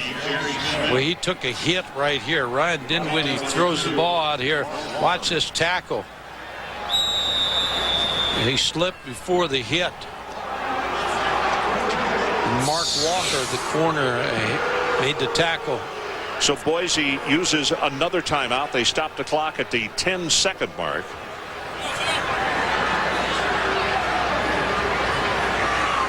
One thing about Dan Hawkins, this team, they score at the start of the game and they play the whole game. Well, the NBA on ABC premieres with a fantastic Christmas doubleheader at 5:30. The Dallas Mavericks take on Sacramento to battle the Kings. Then Shaq, Kobe, and the Lakers take on Yao Ming and the Rockets. Coverage begins 5:30 Christmas Day on ABC, home of the NBA Finals. Ron, with 10 seconds to go, I figure Boise's got 2 plays here before they got to make a decision. Now, obviously, if they score, they only need 1. But good passing teams use their time well. Santa getting down. He should get down with his razor. Doesn't go with that white beard. He better get busy. He's got a lot of work to do. Doesn't have time to be at a football game. 10 seconds showing on the clock. Boise breaks the sideline huddle quickly and comes hustling back out on the field. They're down by 3, 24-21.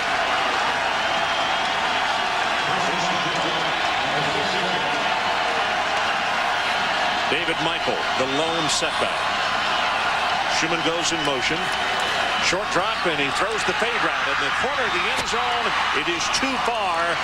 James, the intended receiver, the redshirt freshman out of Phoenix. Had him, just couldn't get the ball to him.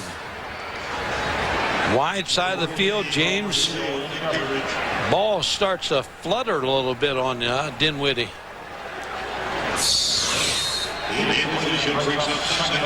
Still got 1 timeout, still have 6 seconds. Time enough for a play here before you have to make a decision. Lausma, one of the tight ends, splits way out to the left. He's the man at the top of your screen. They got TCU's defense spread out all over the place. Zings the pass, and it is intercepted. And that is Mopkins. Now they say no interception. 3 seconds on the clock. Yeah, good defense by TCU, but a good offensive plan by Boise State. Taking every opportunity. That was a mistake by Dinwiddie there because they bracketed the tight end on that play. I'm not so sure he didn't throw it into the ground, Mike. Yeah, because if he threw it up at all, that would have been a 99-yard touchdown return. Tyler Jones with the field goal attempt from 23 yards away. Hits it right down the middle, and we're going to go to halftime with a tie score here at Amon G. Carter Stadium. Adrian Karsten, let's check with you on the sideline. Dan, all season long, your defense has been great against the run. Why so much trouble tonight? Struggling, a little option. You know, their quarterback's making great plays, doing a nice job running the ball. They're holding on to it. You know, and he hit a couple of passes, kind of keep you off balance. How much did you and Dinwiddie miss Tim Gilligan in the first half? Well, you know, he's done a nice job, and TJ stepped up, and some of the other guys, we got a running game going. D-Mike had a big run there, and we got Carp involved. So, you know, nice to get Tim involved a little bit there, but we got other guys on the team. We'll see you shortly for the second half. Thank you. Ron. So our halftime score is TCU 24 and Boise State 24. Now here's Chris Fowler with the halftime report. Chris? All right, Ron, thank you. Trev Alberts and Mark May joined me for Boise State's offense. It was about an average first half. They scored 24. They averaged 27 points per first half. 4 apiece. And, Mike, if you're in the locker room at halftime, first of all, start with TCU and then go to Boise. What are you saying to your players? Well, defensively, you got to wake them up because defensively, offensively, they've had their way. I think Boise State, by going to a zone coverage, at least mixing it up a little bit, will slow TCU down a little bit on the option. But on the other side, Boise State's offense, I think now, because the receivers have all got in tune right now, I think they're going to be tough to stop. Show you a package right here. Brandon Hassel in the first half that he met. And I guess in the first quarter, he really was a hassle, but they calmed him down some in the second quarter. Yeah, here he hits Reggie Harrell with a big pass, then Corey Rogers for the touchdown. Then a TD run on the option play, which Boise State had a lot of trouble with in the first half. 105 yards rushing for Brandon Hassel.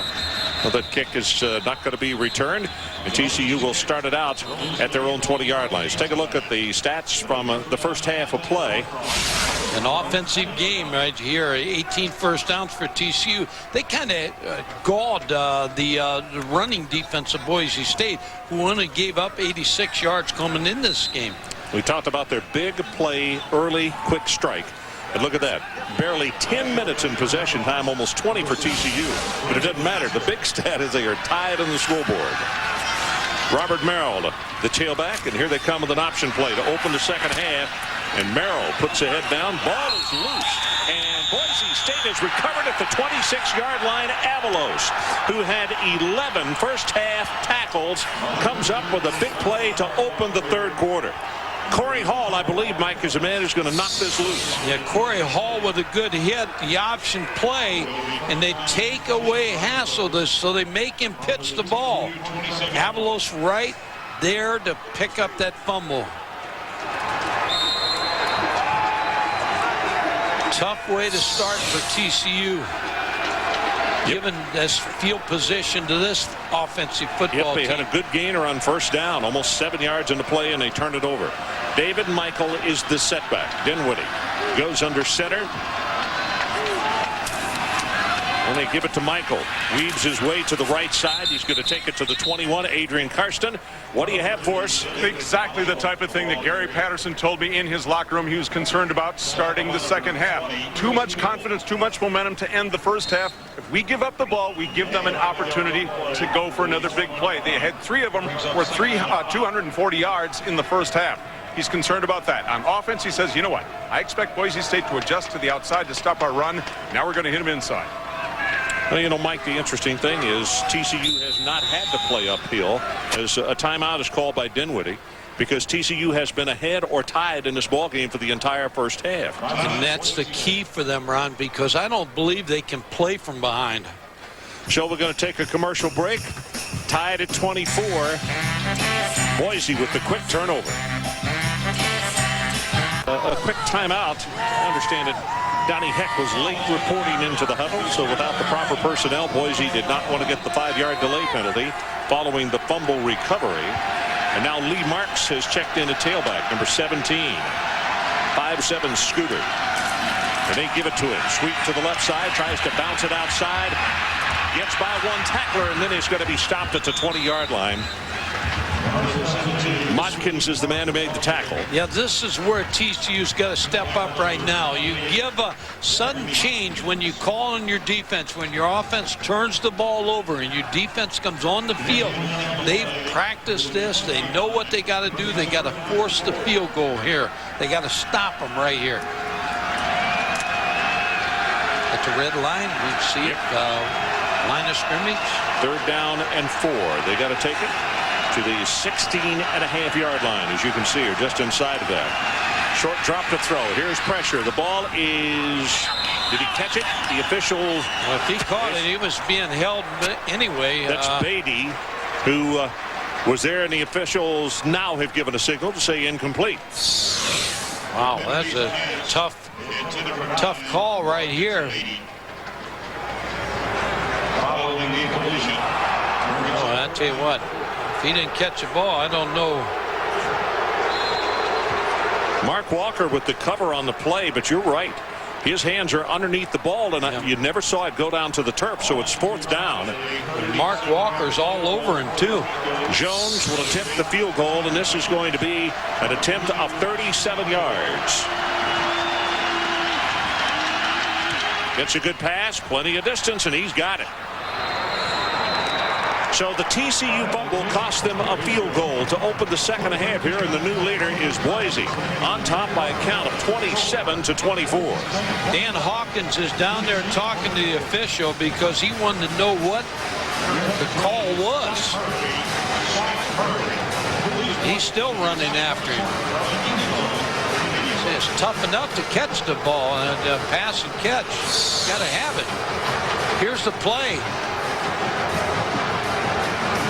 Stuck it right there where he needed to stick it, and he's got that football.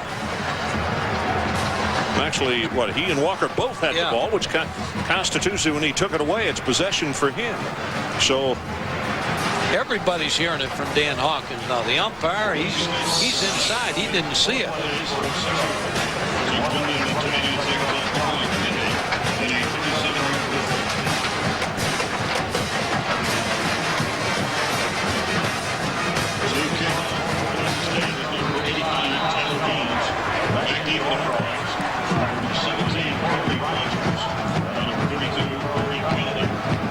Okay, so here we go.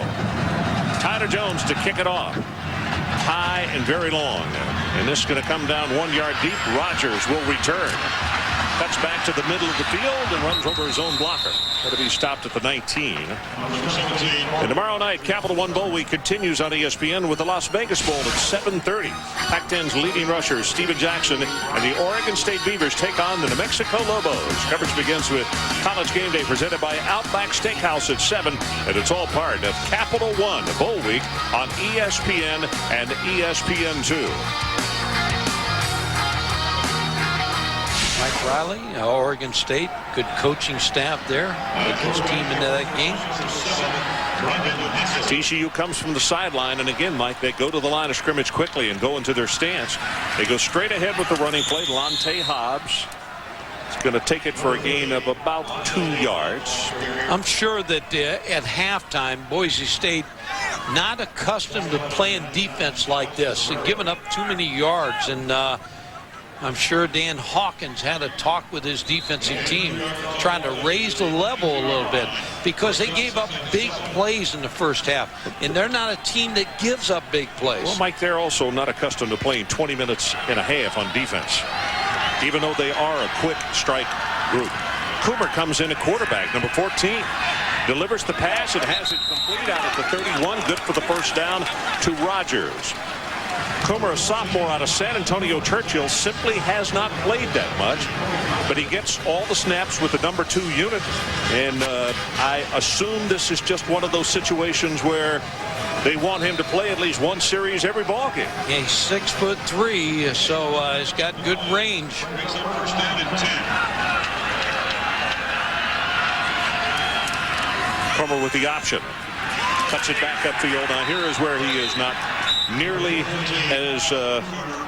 as blessed as far as Brandon Hassel is as far as the option play. Guerrero comes over to make the tackle.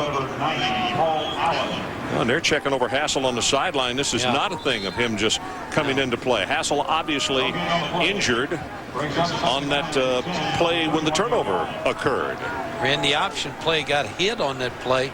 May have got hit on his arm or hand. So Lonte Hobbs operates a tailback. They fake it to him.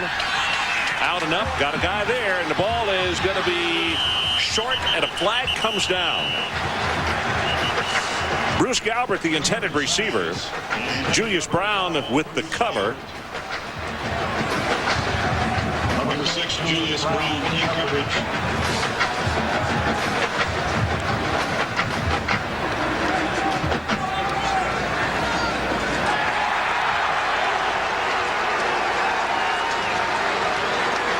Pass interference against Boise.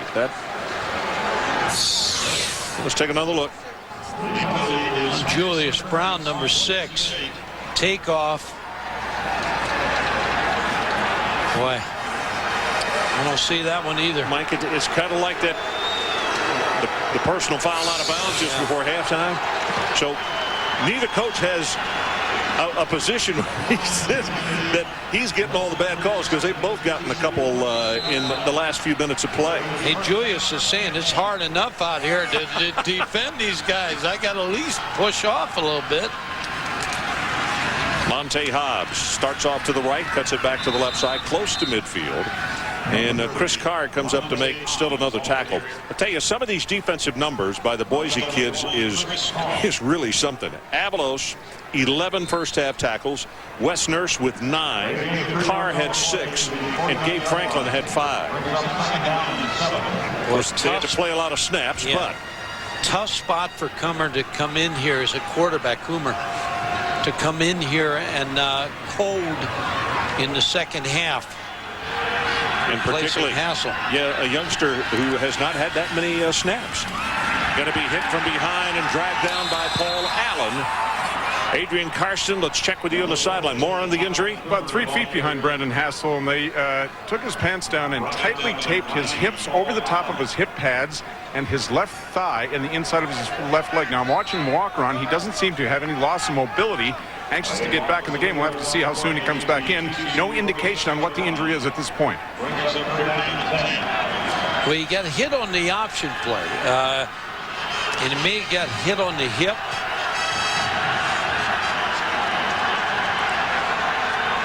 Well, TCU has had their problems with quarterback injuries this year. Hassel has come in and done a nice job. Swings this pass out, cuts it to the outside, going to have the first down high, and more. 20. 10, first and goal to Horned Frogs. Julius Brown saved the touchdown. Well, they had a good play called for the defense of Boise State. Just throw the flare pass out here. Get good blocks downfield. What a good cut by Hobbs, Mike. Yeah. Hyder with a good block, number 11, and then gets in the secondary.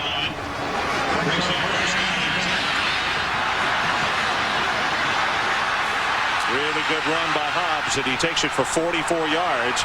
And the ball resting just inside the 10-yard line, so it's first and goal for the Horned Frogs. Straight ahead, Hyder gets the handoff, and he'll go for a couple of yards. Kenny moved from tailback to fullback, started his college career at the University of Texas in Austin, transferred up here to TCU. And I talked with him after practice on Sunday, Mike, and he says he wishes the Longhorns well. He talks to a lot of his friends down there. His dad is a DPS officer and has been for a long time, and so worked for the state of Texas. Hassel back in this football game. Straight up the middle, handoff, and touchdown, Lonte Hobbs.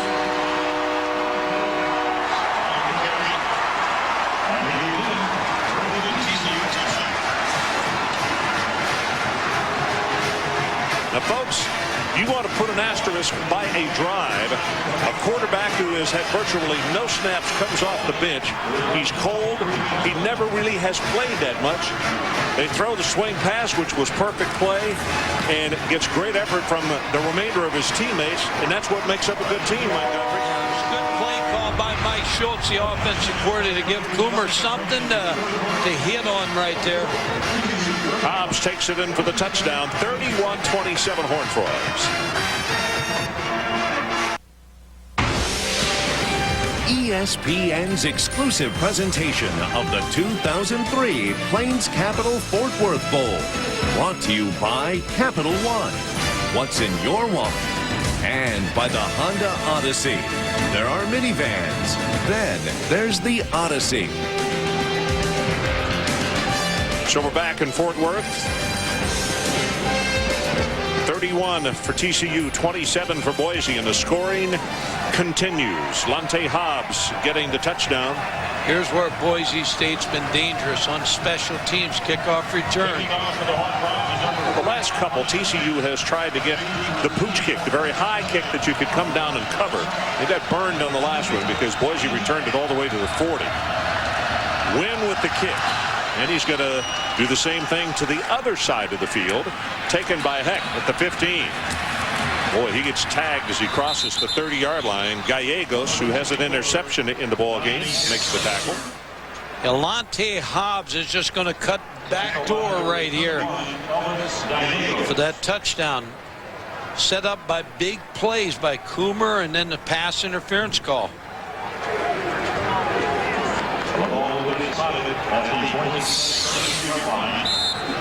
Just under 9.5 minutes to play in the third quarter.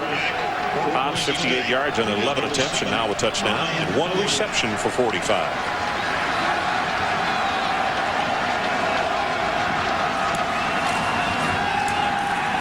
Dinwiddie, here comes pressure, and he throws that one away.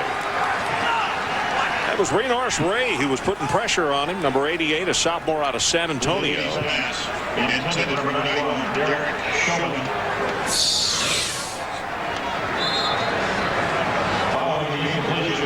The pressure on the quarterback, Ryan Dinwiddie, may have been held. McLeod trying to grab onto him. Because of the short drops and the quick throws, Schouman has taken him out of a lot of plays. He has 2 tackles, 1 sack, and then a tackle on a running play. It's Ralph in motion. They go straight ahead. Whoa, the hit in the line of scrimmage by Chad Pugh. Senior out of Saginaw, first team all-conference. He just introduced himself to David Michael. Talked to Gary Patterson about Chad Pugh. He said he can be as good as he wants to be. Got to work in the off season, and sky's the limit for him.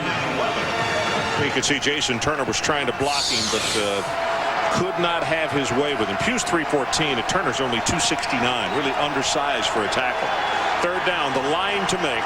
Boise needs to take it out to their own 42-yard line. Pressure off the corner, no flag, and he runs right by Schouman, drills the pass and couldn't get it. Threw it a little too far toward the sideline. It was Beatty who he wanted, and Lawrence was open. Good series by TCU's defense. 3 and out. Number 2, Walker in coverage. The lead completion brings it 4th and 11. Rogers, the deep man, Kyle Stringer, the freshman out of Humboldt, Texas, retreats to get the punt away. TCU's been close to blocking a kick. See if they come after him again, Mike. Yep, they are. Gets it off the side of his foot. On the run, Rogers makes the catch at the 42, tackled at the 46. May not seem like much, but Rogers made a very smart move in running up rather than letting that ball hit and bouncing. 28 on the kick.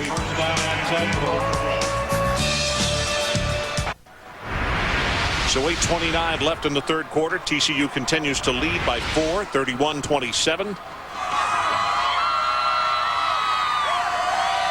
Wide open first half, tied at 24 apiece at halftime.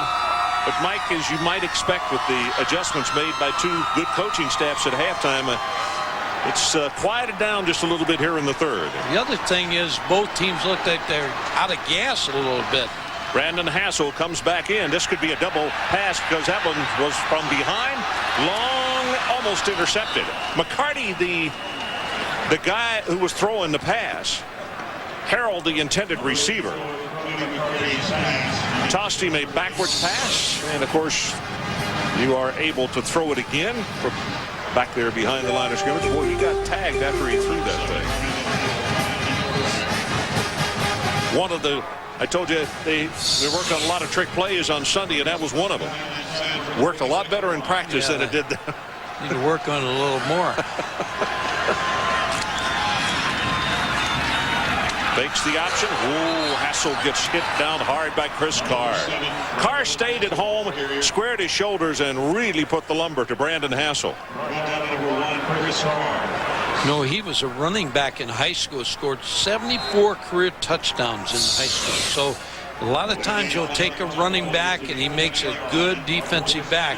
Chris Carr with a good tackle. Third down. TCU needs to take it to the Boise 44-yard line.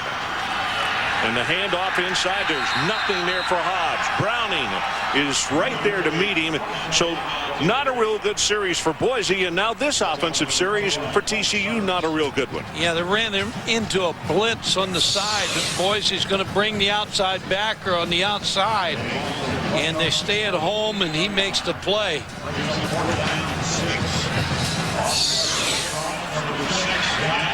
John Brazil, a junior out of Klein Forest, which is just outside of Houston, stands back to punt. Chris Carr, the man who just made that outstanding play a couple of moments ago, is back deep. And this is a lazy, wobbling spiral, kind of like a knuckleball. Carr has to run by it, and now it's going to cost him.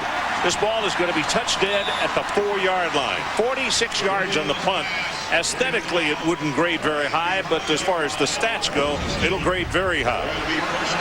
So second half, Mike. Second half, big plays right here. A catch that was ruled not a catch. And then Dan Hawkins let the officials hear it. And then a big play by Hobbs after the pass interference call on Boise State. Then the touchdown by Hobbs. So Boise comes sprinting down the field, bringing that offensive unit out. Good quarterbacks, they say, it just gives us more yardage to make. Heck is the tailback. It's Ralph in motion. He'll give it to Heck, though. Tries to bounce it to the outside. Gets by Schouman, and then we'll pick up about 3 more yards to the 9-yard line.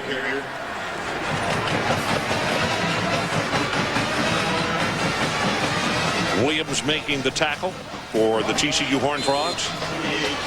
TCU defense, David Bailiff, the defensive coordinator, settling down his team.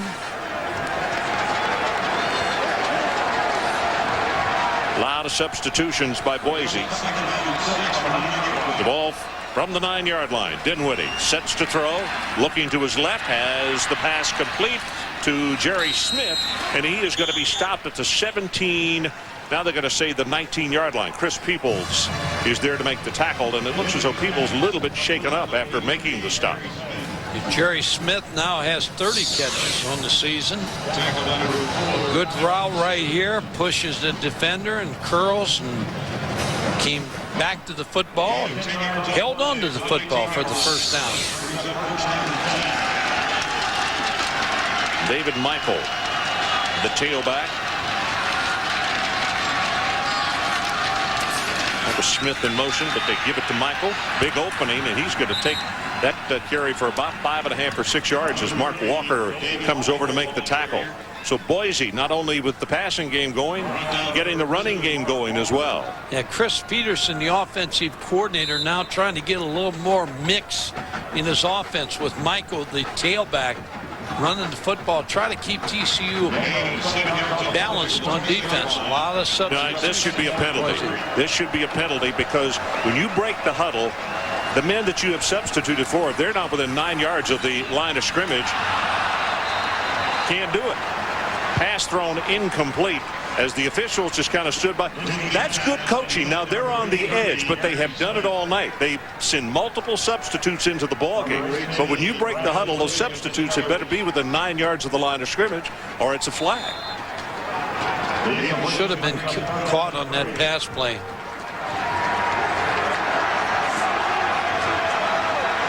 I'm going to send you the rules committee, Ron. Dinwiddie, only one of his last 7. And I believe, and an interception also. He had that one completion to Jerry Smith. Carpenter comes in at tailback.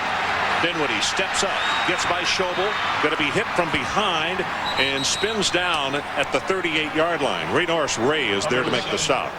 Only thing Ryan Dinwiddie could do on this play, because a low snap, he handled the snap, but didn't get a chance to get his eyes up to see what was happening in the secondary. So he wisely ran for the first down. Shows you the athlete in him. That's a good move, good heady move by a quarterback. Andy Weldon, the tight end, flips over to the left side. Pitchback goes to Michael. Not much there. In fact, that's going to be a loss of about 3 yards. Brandon Williams comes up out of the secondary to make the tackle. Under 5 minutes to play, third quarter. TCU 31, Boise 27. We were tied at 24 at halftime.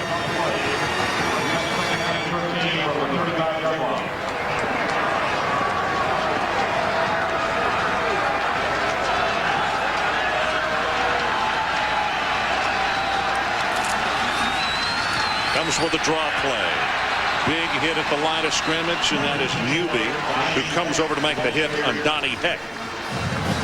Yeah, Boise running the football a lot more here in the third quarter.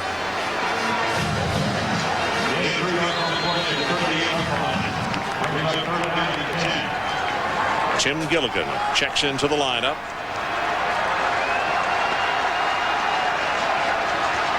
Line to make with his third down. They're going to take it up to the 48-yard line. They got TCU's defense spread out all over the field. From the shotgun, Dinwiddie, all the time in the world, deep over the middle. Got him with ease at the 36 is Lawrence Beatty. Gallegos made the tackle, and Gallegos may have injured his shoulder when he made the tackle. In fact, he's coming to the sideline, and you see him working that arm. It's good for 27 yards. 3-man rush by TCU, giving Ryan Dinwiddie a lot of time to make that throw. You can see Gallegos immediately grab that right wrist to try to help immobilize the arm. And we'll get Adrian to check on him. And a timeout now has been called with 3 minutes and 20 seconds left in the third quarter. Timeout is charged to Boise State. So let's take a break. 4-point lead, Horned Frogs. We'll be right back. This trophy home with them, the Plains Capital Fort Worth Bowl, the first of a series. Champions of 2003, just waiting to have the school's name engraved on it. Boise with a first down after that big gainer and a completion to Beatty. Gilligan is the man split wide to the left, top of your screen. And that's who he's going to. Off the mark, here comes a flag. Tyrone Sanders is going to be flagged for the pass interference. Yeah, Tyrone Sanders rode Gilligan out of the bounds. Not real happy. He's better watch. He doesn't pick up another 15.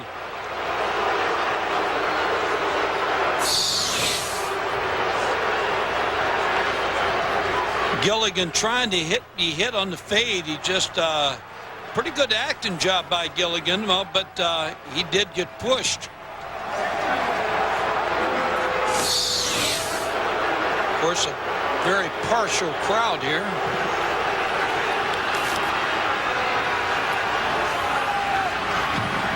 Following the penalty, ball will be spotted. So the ball is moved down following a penalty to the 21-yard line. And Boise quickly out of the huddle and up to the line of scrimmage.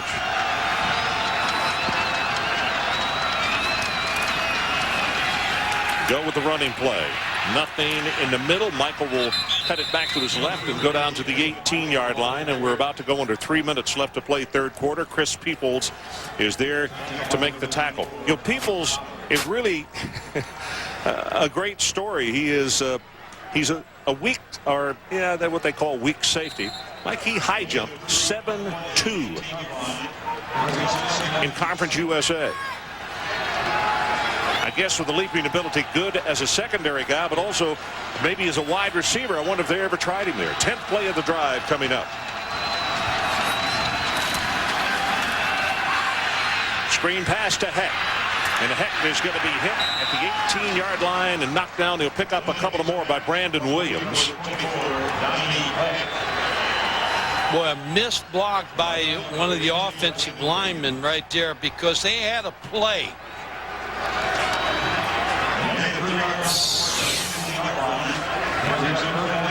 As you come out here and you see the screen, right there's the missed block.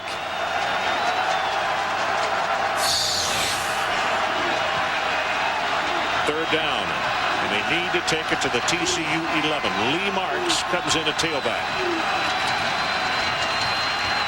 Throws the ball over the middle, has it complete, and tackled at the line of scrimmage is Acree.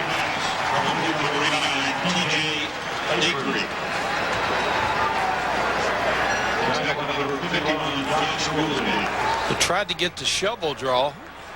And he wound up threw it overhand. Yep. Because he wasn't open to start. You're going to go for this.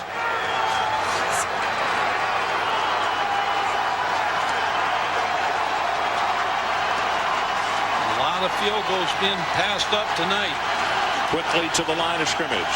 7 seconds on the play clock. It's Lee Marks in motion.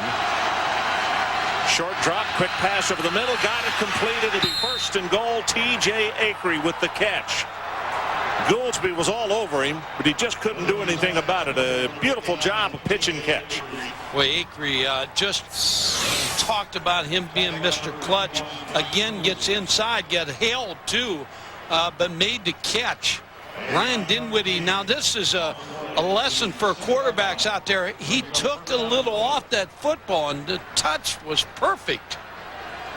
So it's first and goal, 6.5 yards away. Boise State trails it 31-27, but trying to amend that situation right here. Right up the middle, and the hit is Michael, and knocked down by Martin Patterson. Looked like he slipped, Michael, as he got to the line of scrimmage, but there was no place to run. Martin Patterson, leading tackler on this football team, was right there. Clock running 33, now 32 seconds left, third quarter.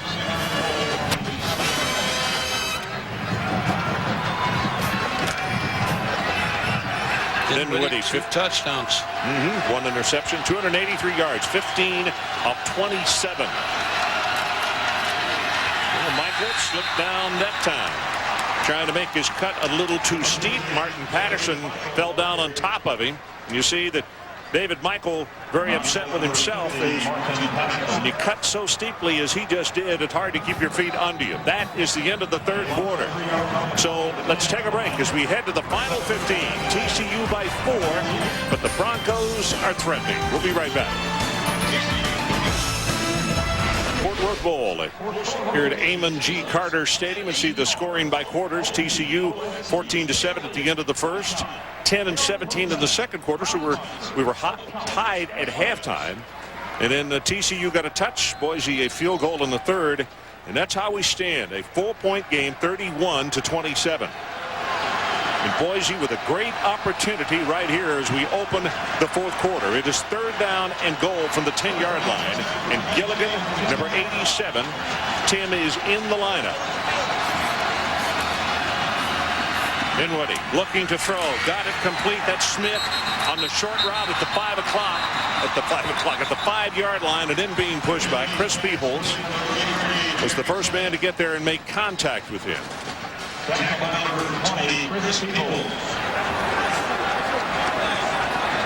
Short throw, getting them down to the 5-yard line. They're still going to take this shot right here and try to score a touchdown. Fourth down and goal, and here they come. 4 wide receivers. Dinwiddie, short drop, looks, he is hit, and the ball is incomplete. TCU will take over.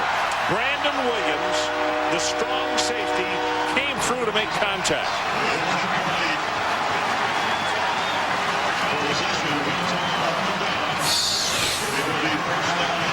See him coming off the edge right here.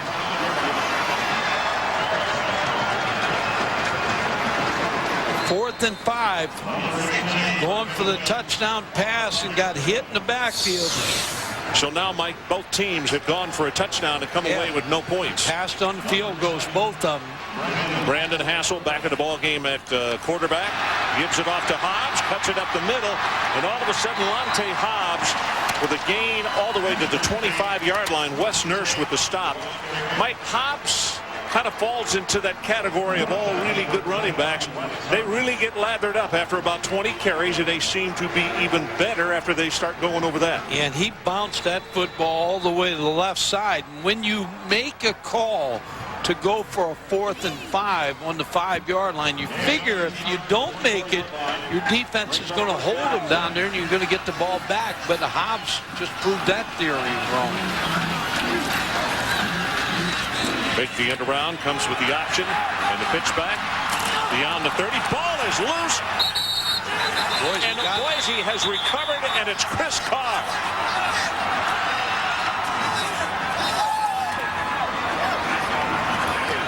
Big play right here. And they had a play run. The pitch was out there. They had running room.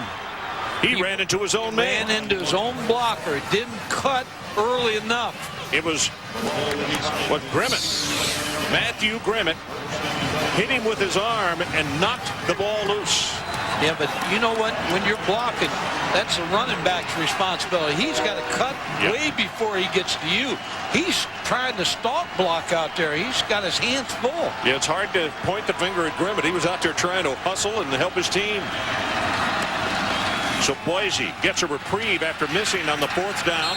And a very short carry by David Michael as Gouldsby will come over and make the stop.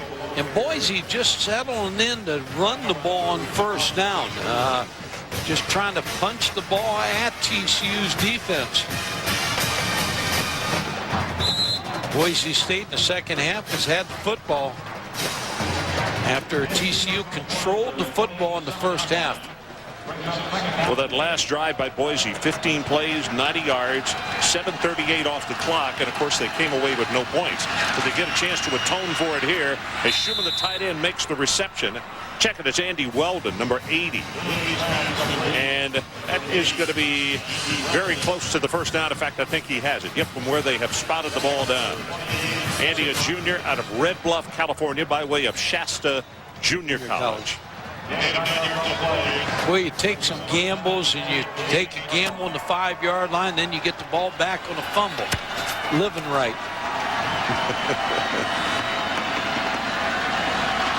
Two tight end set, 2 wide receivers, and 1 running back.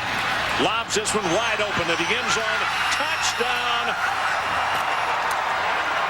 Schouman. What a nice corner route by Schouman. Good play fake by Dinwiddie. Good touch throw, and Boise comes home and gets a lead. I just mentioned that they had 2 tights and 2 wide receivers. You don't see a lot of teams throw a fade to a tight end, Mike, not from 18 yards out. It was a good pass. It was a great call. I'm telling you, it was a great call. Tyler Jones with the extra point attempt. So let's take a timeout. Dinwiddie just threads the needle on this throw right here. Looks to his left, turns back to his right, puts air under it, and there is the touchdown. Boise back on top. So Ryan Dinwiddie walks down the bench, shaking hands with offensive players. Here's the action right here. Corner route, the wide receiver is going to come in. Watch the tight end right here as he gets mugged here. Man coverage, and he gets open on that pass play for the touchdown. Derek Schouman. And Ryan Dinwiddie is going to get hit as he throws the football. Robert Pollard was coming through after him. But Boise takes the lead, and Tyler Jones will kick it off. 34-31, 3-point game. This kickoff's going to be taken at the 1 by Connolly. Flag comes down. Boy, they're going to start off with very poor field position. That marker was thrown around the, what? 5-yard line, their 10-yard line.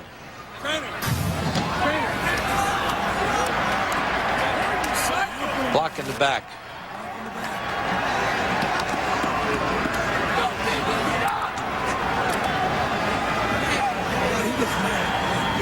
So takeaways and points. TCU with 1 takeaway. They scored a touchdown off of it. And now Boise, and it's all happened in the second half. 2 fumbles, and it has cost TCU 10 points. And the difference in the ball game right now. So TCU takes over at their own 7-yard line. And they better not come up with their 3rd fumble of the second half here, or Boise all of a sudden will have some distance between themselves and the Horned Frogs. Latte Hobbs will take it out to around the 12. Wes Nurse makes the tackle. Boise State defensively now, they've given up 86 yards rushing, but they have been opened tonight by TCU's offensive line. They have not been able to stop TCU. TCU is stopping themselves with turnovers. TCU's got 429 yards. Oof. Boise has 420.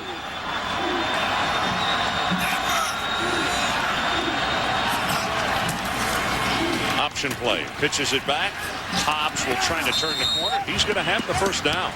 So they move the chains as Gabe Franklin comes over and upends him. It's going to be who has the ball last. Because both these offenses have dictated to both defenses. Last man standing, huh? Under 12 minutes to play in our ball game.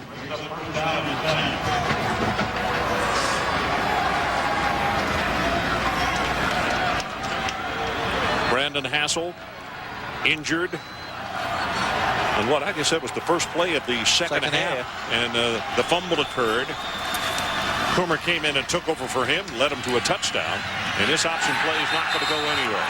Anytime you get one stretched out for that length of time, Roberts will get credit for the tackle, but all of a sudden the sideline becomes another defensive player or 2. Now let's take a look at the AOL rushing matchup.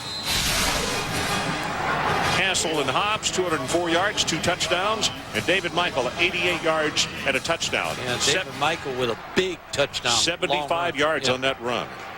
Ron, remember this, 25 of the last 27 games, TCU has won here at home. Play action, goes on top and overthrown. That's a good job defensively. Harrell was the man that he was looking for, but the defender, Gabe Franklin, just was not fooled at all. And Avalos with heavy pressure on the quarterback, Brandon Hassel. So he had to get rid of it quickly. A lot of times you'll lock your corners on in option football teams, and Franklin was in great shape on that play. Big 3rd down for this defense of Boise State. 3rd down, they got to take it all the way out to the 28.5-yard line to keep this drive going. Sets deep in the pocket, throws it short, very short, and the tackle made on Reggie Harrell. And he is going to, that was about, what, 9 yards short of the first down where he threw the pass. A little surprised at choosing that receiver. Well, not a big passing team. Their running team sets up the passing game.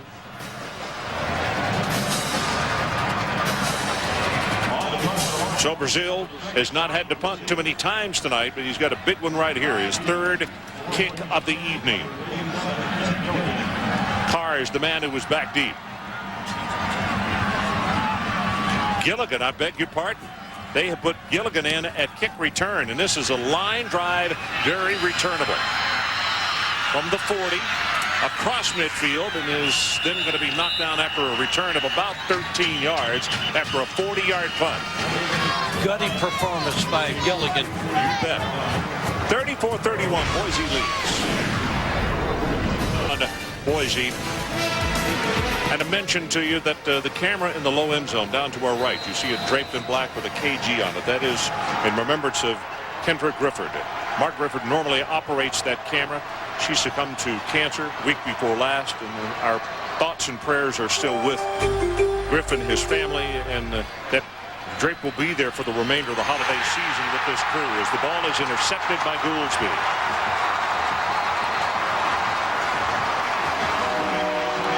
Ryan Dinwiddie underthrew the football here, threw off his back foot.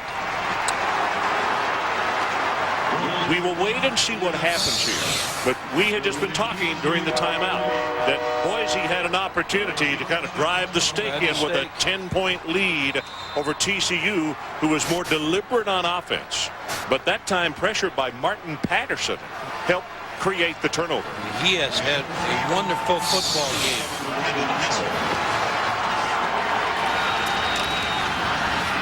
Running play is going to go for short yardage to the 45. It's Lonte Hobbs again. Well, you don't see Ryan Dinwiddie make those mistakes. Just underthrew that football, had what he wanted.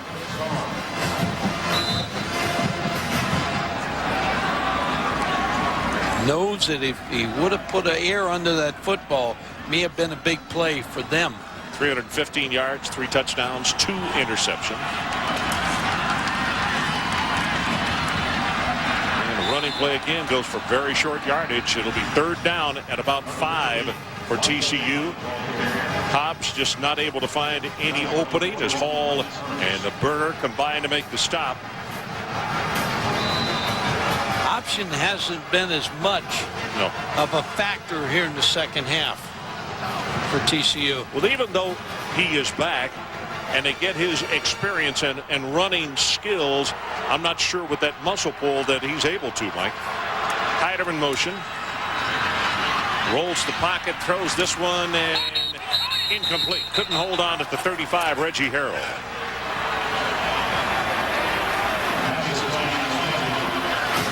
Well, you saw the difference. 105 yards in the first half, 2 yards in the second half. Hassel tries to throw this football. But way too late. Yeah, it's too long and too late.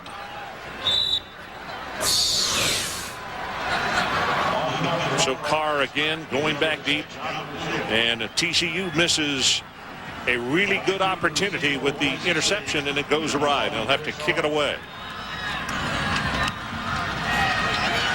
Wobbly spiral, Carr on the run, and falls down and makes the catch at the 18-yard line.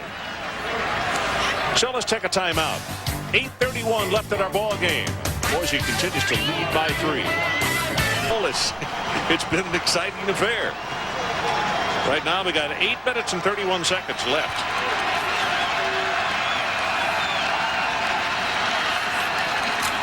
TCU show blitz, but they stay at home, and the running play will go only to the 20-yard line as Michael couldn't find very much there. Both teams becoming a little bit more, in fact, a lot conservative here with more running plays. First down's been a big down for the second half for Michael to be running football. They're one play away from breaking this thing open, though. Boise State, very powerful offensive team. Short count, gets it out in the flat. That's Michael, and one-on-one, you get him in space, and he's difficult to bring down.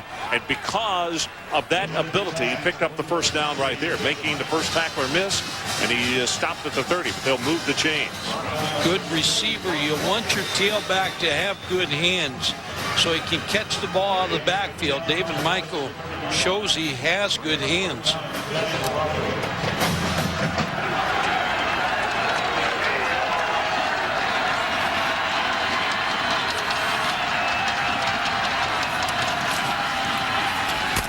Keep it on the ground again, and Michael will pick up a couple. Gouldsby again from that linebacking spot comes over to make the stop.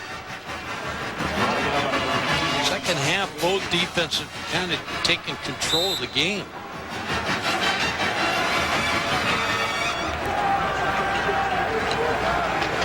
Gouldsby has had a good ball game. This is the first year that he's really been healthy. He tore an ACL, missed 2002. Been a good performer for the Horned Frogs, though. Short drop to throw. No, almost intercepted. That was good anticipation by Walker. Reached up to knock it down with one hand, understandably, to make sure there was not a reception made. But like if he had that play to make over again, he might have put up two hands and made a pick. Boy, under pressure on an island, Mark Walker, a Thorpe Award semifinalist. Pretty good defensive back for TCU. A big third down for Ryan Dinwiddie here. You look for the best players to make the best play in key situations. They need the 40-yard line. TCU showing the blitz off the corner, and here they come. And the ball is knocked away on a nice defensive play by Elvis Gallegos. He has an interception in the ball game tonight and a huge defensive stop right there. And you talk about TCU. If you would have told Gary Patterson, here's the situation, you'd be behind 34-31 in this fourth quarter of this football game, and you're going to have the ball with 6:54. I think you would have taken that for this high-powered offensive football team. Stringer, only the fourth time that he's had to punt tonight. Rogers is back deep for the Horned Frogs. High pass, but he's able to get it away. And the ball is caught and fumbled. And as they scramble for it, flags have come down all over the place. 36 yards on the kick.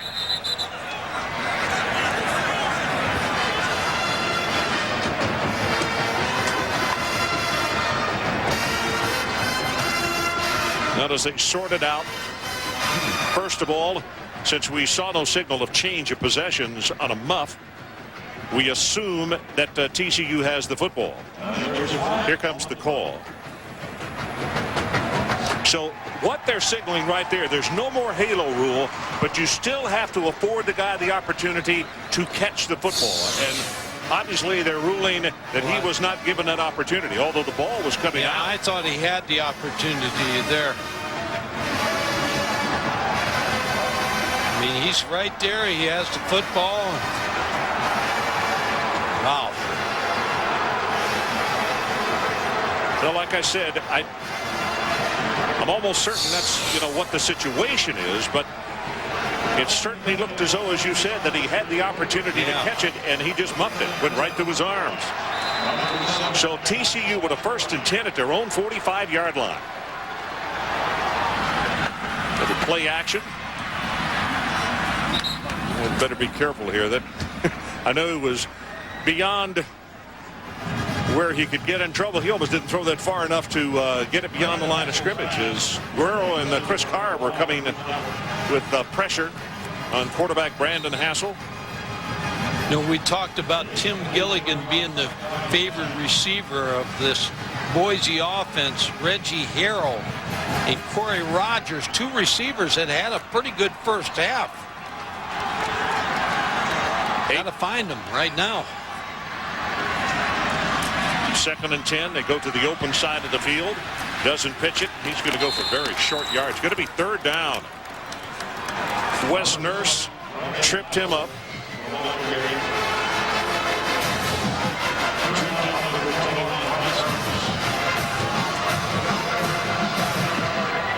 Passing situation for a running football team right now.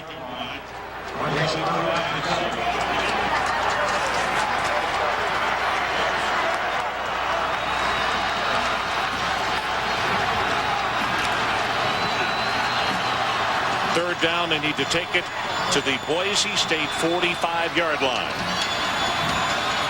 Monte Hobbs in motion. Looking, man breaks free, and it is intercepted by Boise. That's Gabe Franklin. Boy, great interception by Gabe Franklin.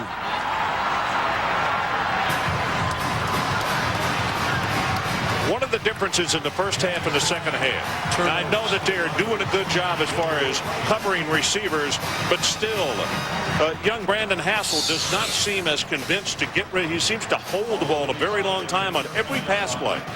Yeah, he stares he's down got him open again and throws behind him. Very good interception. Good coverage by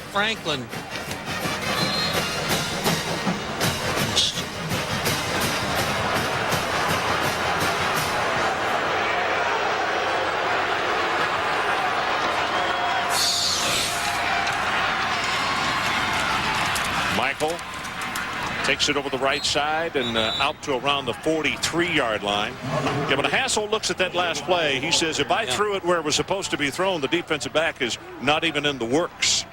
He stared down the receiver, which a lot of young quarterbacks do. Right now, it looks like Boise feels like their defense has control of this football game, and they're willing to go conservative here right now and try to run the football.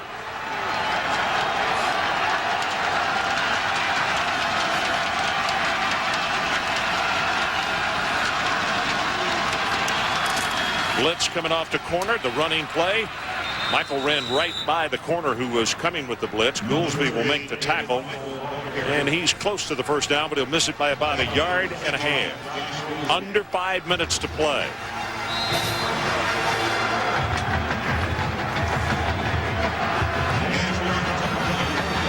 You see how far they have to go.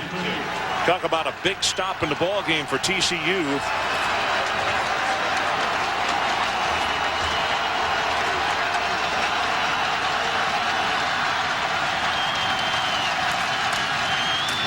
Hit at the line of scrimmage. He doesn't have it.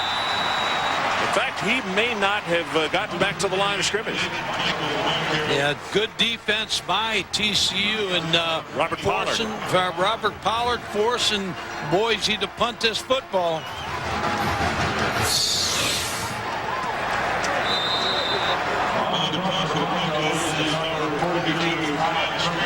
You can see Lausma trying to block on Pollard, but he got just enough penetration. Mark Walker, the deep man, waiting to retrieve this Kyle Stringer punt.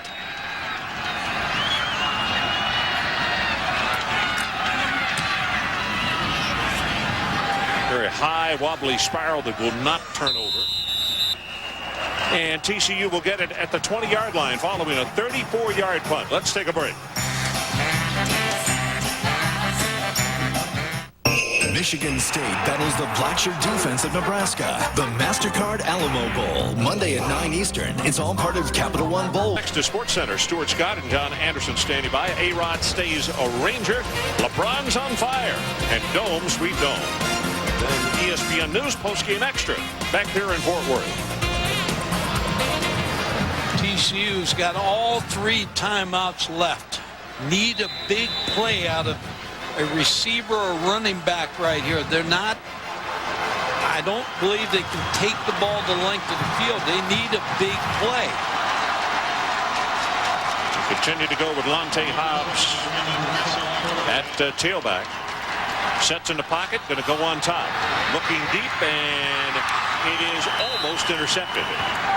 Gabe Franklin was making the play. Q Harmon was the intended receiver. We talked about a lot of players tonight, but Gabe Franklin has done a good job at the corner position. Turns back here and tries to get that interception. Harmon had plenty enough speed to get beyond Franklin, but the ball was thrown on the inside rather than the outside. Here's Hobbs. Knocks down his own guard. He was trying to pull on the play, hit John Blood. And Blood, for all intent and purposes, made the tackle on the play. It's going to be 3rd down TCU.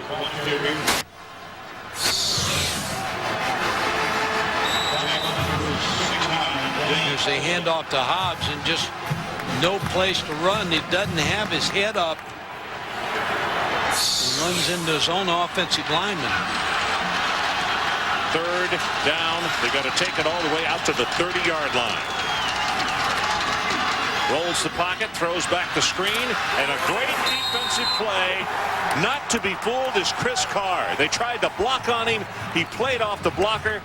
Boy, put a mark by that one. They had a play. Chris Carr made a great play right here. And TCU's got to make a decision now, Ron. With 2:30 in the clock, they're going to spend a timeout, so they're going to go for this. When you spend a timeout like this, they're going to go for it. 2.5 minutes showing on the clock. That's what we have left in the ball game.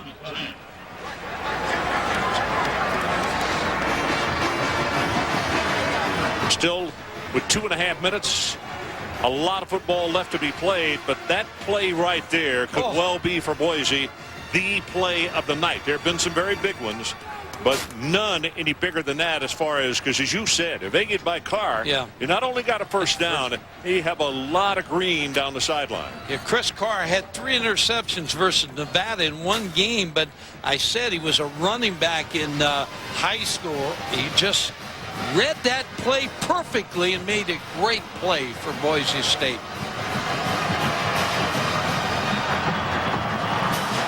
Interesting the way they use him. His interceptions against Nevada all came in the first half.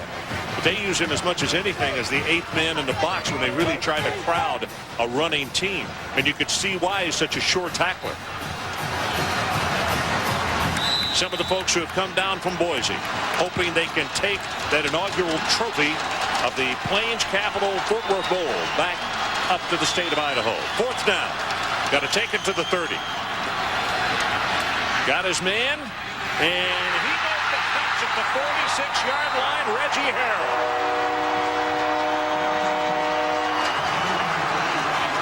TCU came with a blitz, man coverage. Reggie Harrell makes the play. Mike, that is great athletic ability. We said that in the high hurdles, he runs track. He doesn't work on it as much as football, but he made it all the way to the semis in the NCAA as TCU comes back with a run. So they convert a very big 4th down play, and Corey Hall is there to make the stop on Hobbs. Big 4th down play, and you get quarterback credit to Hassel, Brandon Hassel, with a big pass. It's his best throw in the second half. Now, Harrell made a great catch on it to go up and above and make that sure-handed catch. 1:45 left in the ball game. Here comes the option play. Goes with the pitch. Hobbs, 40, 35, and he stepped out of bounds. Avalos was there to force him out of bounds, and because Avalos had such a good pursuit angle, Hobbs could not turn it up a step quicker and take it for the touchdown. Gain of 10. Ron, they're good here. They've won, we said this, 25 out of the last 27. TCU's won at home. Well, if you're wondering about the range of Nick Brown, 28 of 33 this year, his longest 50 yards. Hobbs waits for his blockers, patiently takes it down to the 33-yard line. Nurse makes the tackle, and we are under a minute and a half left to play in our ball game. And Nick Brown, one of the best place kickers in the country. And as I said, the left footer, his longest is 50.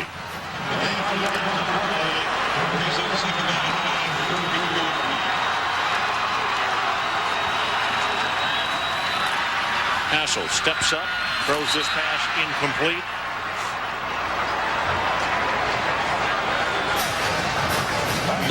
Another pass there. I'm not sure he knew where he was going to throw that football. Didn't look like he stepped into it. Threw into traffic, and Hobbs had flared out of the backfield, and he had him open coming toward the sideline. Ran a wheel with him on Hobbs coming out of the backfield. 61 seconds left in our ball game. Boise by 3.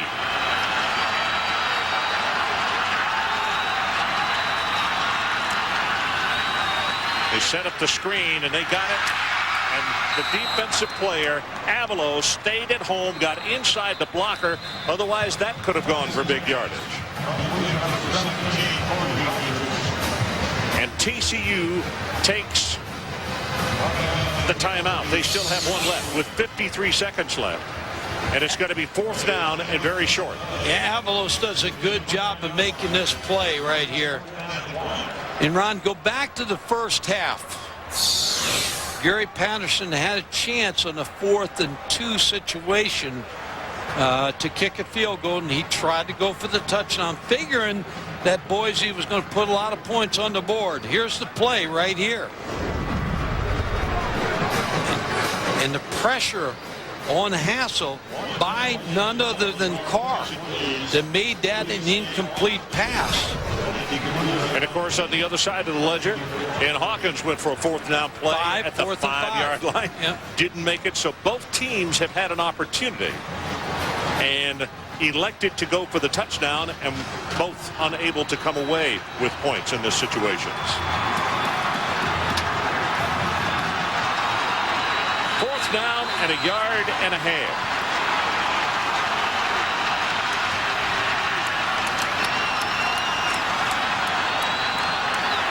46-yard field goal from here. On the running play, he didn't get it. No, I'll tell you what.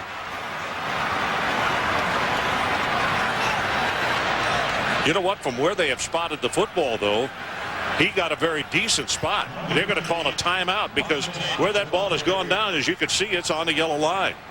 It's going to have the 1st down. Nurse and Roberts were there to combine for the stop. No movement. Yeah, but he did. No movement in the offensive line. He lunged at the last second there. And as you could see, he lunged across that yellow line, so a very accurate spot by the officials.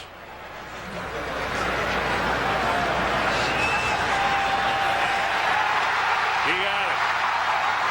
49 seconds left.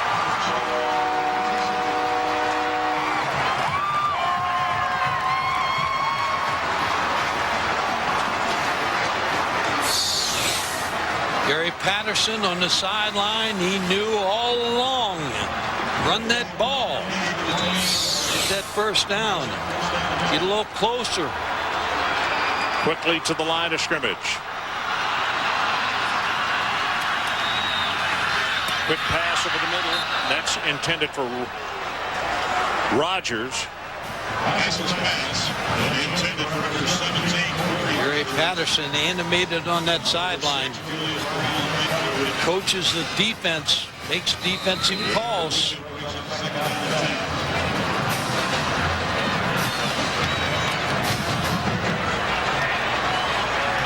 That play brought it down to 37 ticks showing on the clock. Boise by 3. We were tied at 24 at halftime.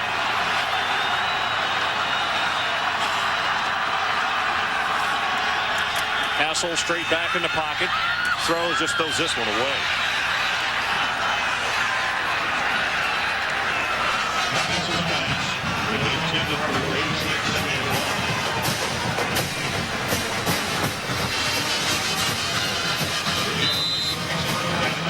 So with 3rd down and 10 and 33 seconds left in our ball game.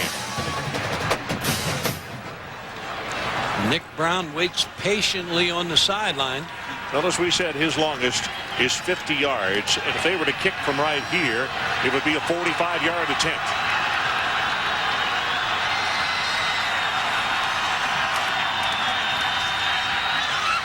Got a pattern right over the middle. Caught complete. Reggie Harrell is inside the 20, and there's a flag down. Boy, this is holding. Talk about disaster. It's going to be a holding or a bad formation. TCU, an eligible receiver downfield.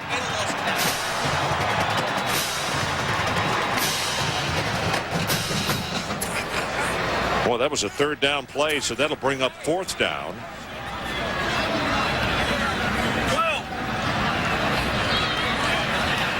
Not much discussion needs to go on here. No. Because with the penalty and the loss of down.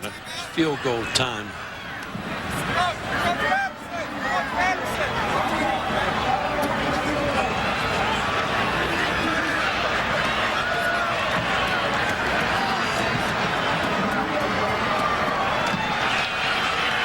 Okay, not loss of down. Yeah. I'm wrong. Not loss of down. So 3rd down, and they need to take it to the 18-yard line. 23 seconds left.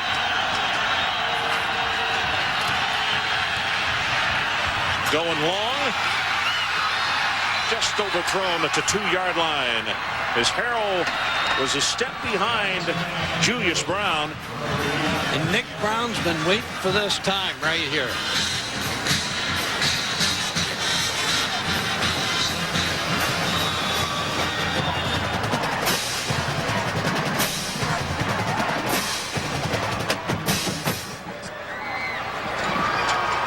So TCU taking their final timeout. They talk it over. 13 seconds left on the clock. I think what they're going to do, Ron, is take a timeout here and then let him get some practice on the sideline. It looks like Mike Wynn might be the one that they bring in. Because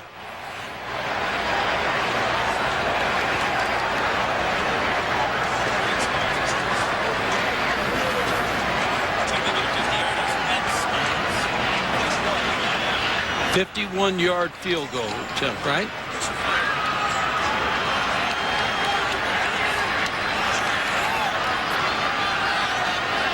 So Wynn is the man who is going to attempt a field goal of 51 yards to try to tie this game.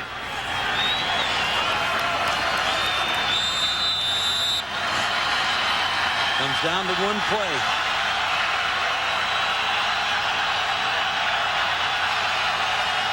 Gets a good pass.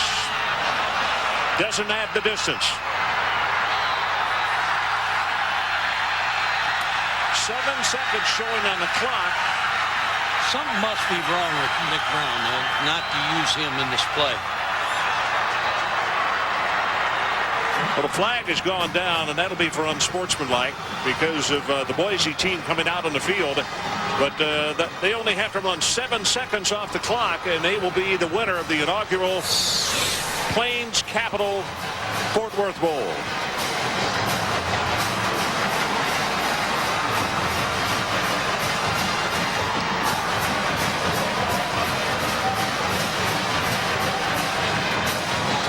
Boy, he did not even come close on that kick.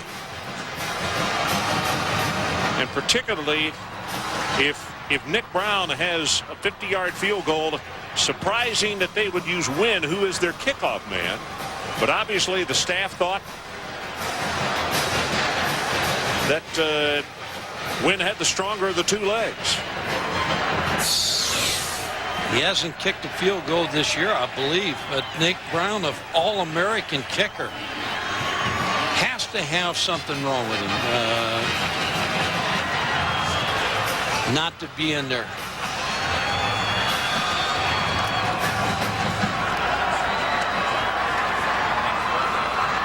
So they'll take the snap. TCU has no timeouts left. They'll take the snap, go down on one knee, and this one is over. Dan Hawkins and this Boise State club gets their 13th win of the year, 34-31. And let's go down to the sideline, Adrian Carson. We've been friends a long time. Coach Patterson, why not Nick Brown to kick the field goal? He pulled a quadricep and he couldn't kick past about 25 yards. He's been hurt all week, and we just didn't tell anybody. He couldn't kick it deep, so we had to bring in Mike Wynn.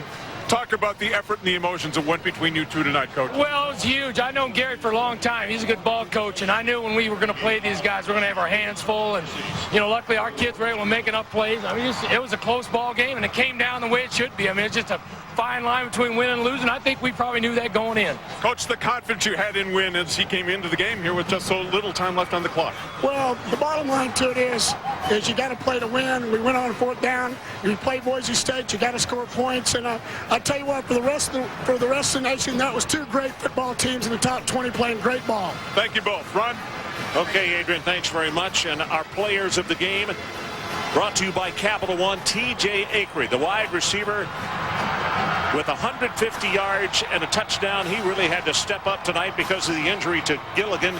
And Brandon Hassel, the quarterback for TCU, 270 total yards and 2 touchdowns. So our final score, Boise State 34 and TCU 31. Coming up next on SportsCenter and over on ESPN, it is ESPN News, whether it's post-game extra. For more, log on to ESPN.com, your home for college football on the internet. And now for Mike Godfrey, Adrian Karsten, and our entire crew, this is Ron Franklin. It's been a presentation of ESPN, the worldwide leader in sports. Good night, everybody, from Fort Worth, and a victory for Boise State.